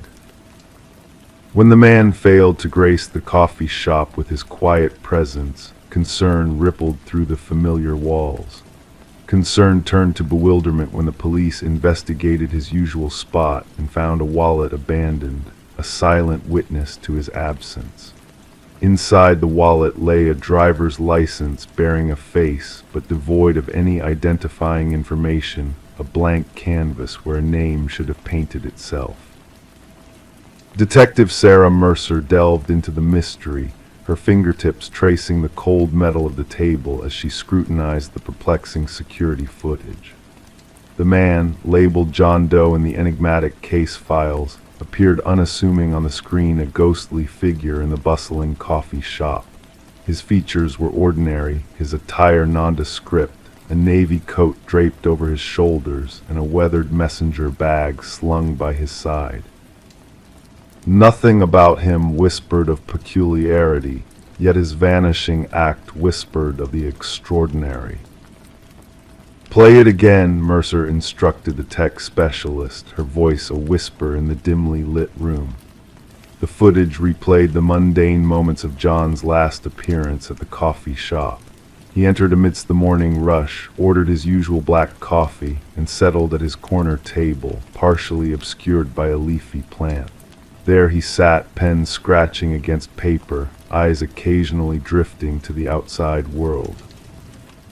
Then the pivotal moment arrived. He rose, left his wallet on the table, and ambled towards the restroom corridor.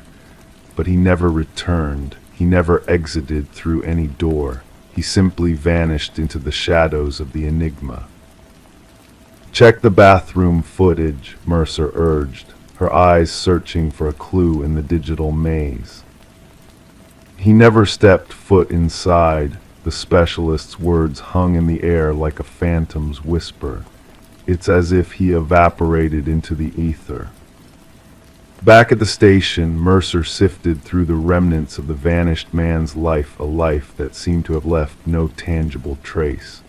The wallet held no secrets beyond its material contents. The credit cards bore no names, the numbers leading to dead ends in the digital labyrinth. Cash, a receipt, a lone business card with a cryptic number, all fragments of a puzzle missing crucial pieces. A question lingered in the air like a wisp of fog. Who was John Doe, and where had he gone? The barista, a witness to the man's silent presence over the years, offered sparse details. He was a man of few words, polite, generous with his tips, perhaps an accent but soft-spoken, a whisper in the noisy world. Had he met anyone, formed connections in the shadow of the coffee shop's facade? Mercer probed for answers, but the truth remained veiled in the man's enigmatic existence. The notebook, a cryptic companion left behind, held pages adorned with indecipherable symbols, a language known only to the void that had swallowed its author. Cryptographers wrestled with the inscrutable script, while sketches of alien buildings danced across the paper, structures that defied the city's skyline. As the investigation unfolded, Mercer's keen eye caught a flicker in the security footage, a subtle distortion in the fabric of time, a whisper of the impossible. The coffee shop held more than caffeine and conversation. It cradled secrets woven into the fabric of reality. Within the shop's confines, a mirror, ancient and ornate, hung sentinel between worlds. Its frame bore symbols akin to those etched in John's notebook, a gateway to realms unseen, a bridge between what was and what could be. The mirror, a relic of forgotten lore, harbored a clandestine chamber behind its reflective facade. Within, a trove of identical wallets, each a vessel of identity lost, and a journal chronicling the experiments of a mind teetering on the precipice of discovery and oblivion. Fingerprints, carbon-dated wallets, enigmatic journal entries all pointed to a truth stranger than fiction. John Doe, a man of many names and none, was a phantom tethered to the coffee shop's ethereal embrace. As Mercer pieced together the fragments of a shattered reality, whispers of the man's past echoed through the coffee-scented air. Margaret Keller, a voice from the shadows of classified projects and government secrets, shed light on the enigma.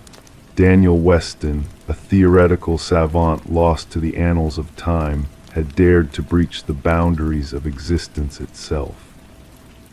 Reality, a fragile veil stretched taut over the abyss, trembled at the touch of Weston's experiments. Quantum mirrors, windows to parallel dimensions, beckoned from the shadows of possibility. Mercer's world expanded, her perceptions shifting like grains of sand in an eternal hourglass. The coffee shop, a convergence of timelines, stood atop a nexus of diverging paths. Weston's legacy intertwined with the bricks and mortar of the building, his presence a haunting melody in the symphony of the unknown. And then in the quiet of a moonlit night, Mercer glimpsed the truth reflected in shattered glass. Two versions of the same man, one watched a duality transcending the boundaries of mortal understanding. The mirror shattered, reality fractured, and a final missive etched in spectral ink marked the end of an experiment that defied reason. The window closed, the curtain fell, and the man who didn't exist slipped into the shadows of myth and memory. The coffee shop, a silent witness to the enigma, closed its doors, its secrets buried beneath the rubble of progress. Daniel Weston, a ghost of science and speculation, faded into the mists of obscurity, leaving behind only whispers in the wind. Detective Mercer, haunted by the echoes of a reality unbound, retreated into the solace of her thoughts, a notebook mirroring Weston's legacy in every ink-stained page. The fragments of a mirror adorned her wall, its surface a portal to worlds unseen, its ripples a reminder of the mysteries that lingered just beyond the edge of perception. And so, the tale of the man who slipped through the cracks of reality, a phantom in the city's tapestry, remained a riddle without an answer, a dream without a waking moment. The echoes of his existence whispered through the empty streets, a melody of uncertainty that resonated in the hearts of those who dared to ponder the enigma of the man who didn't exist.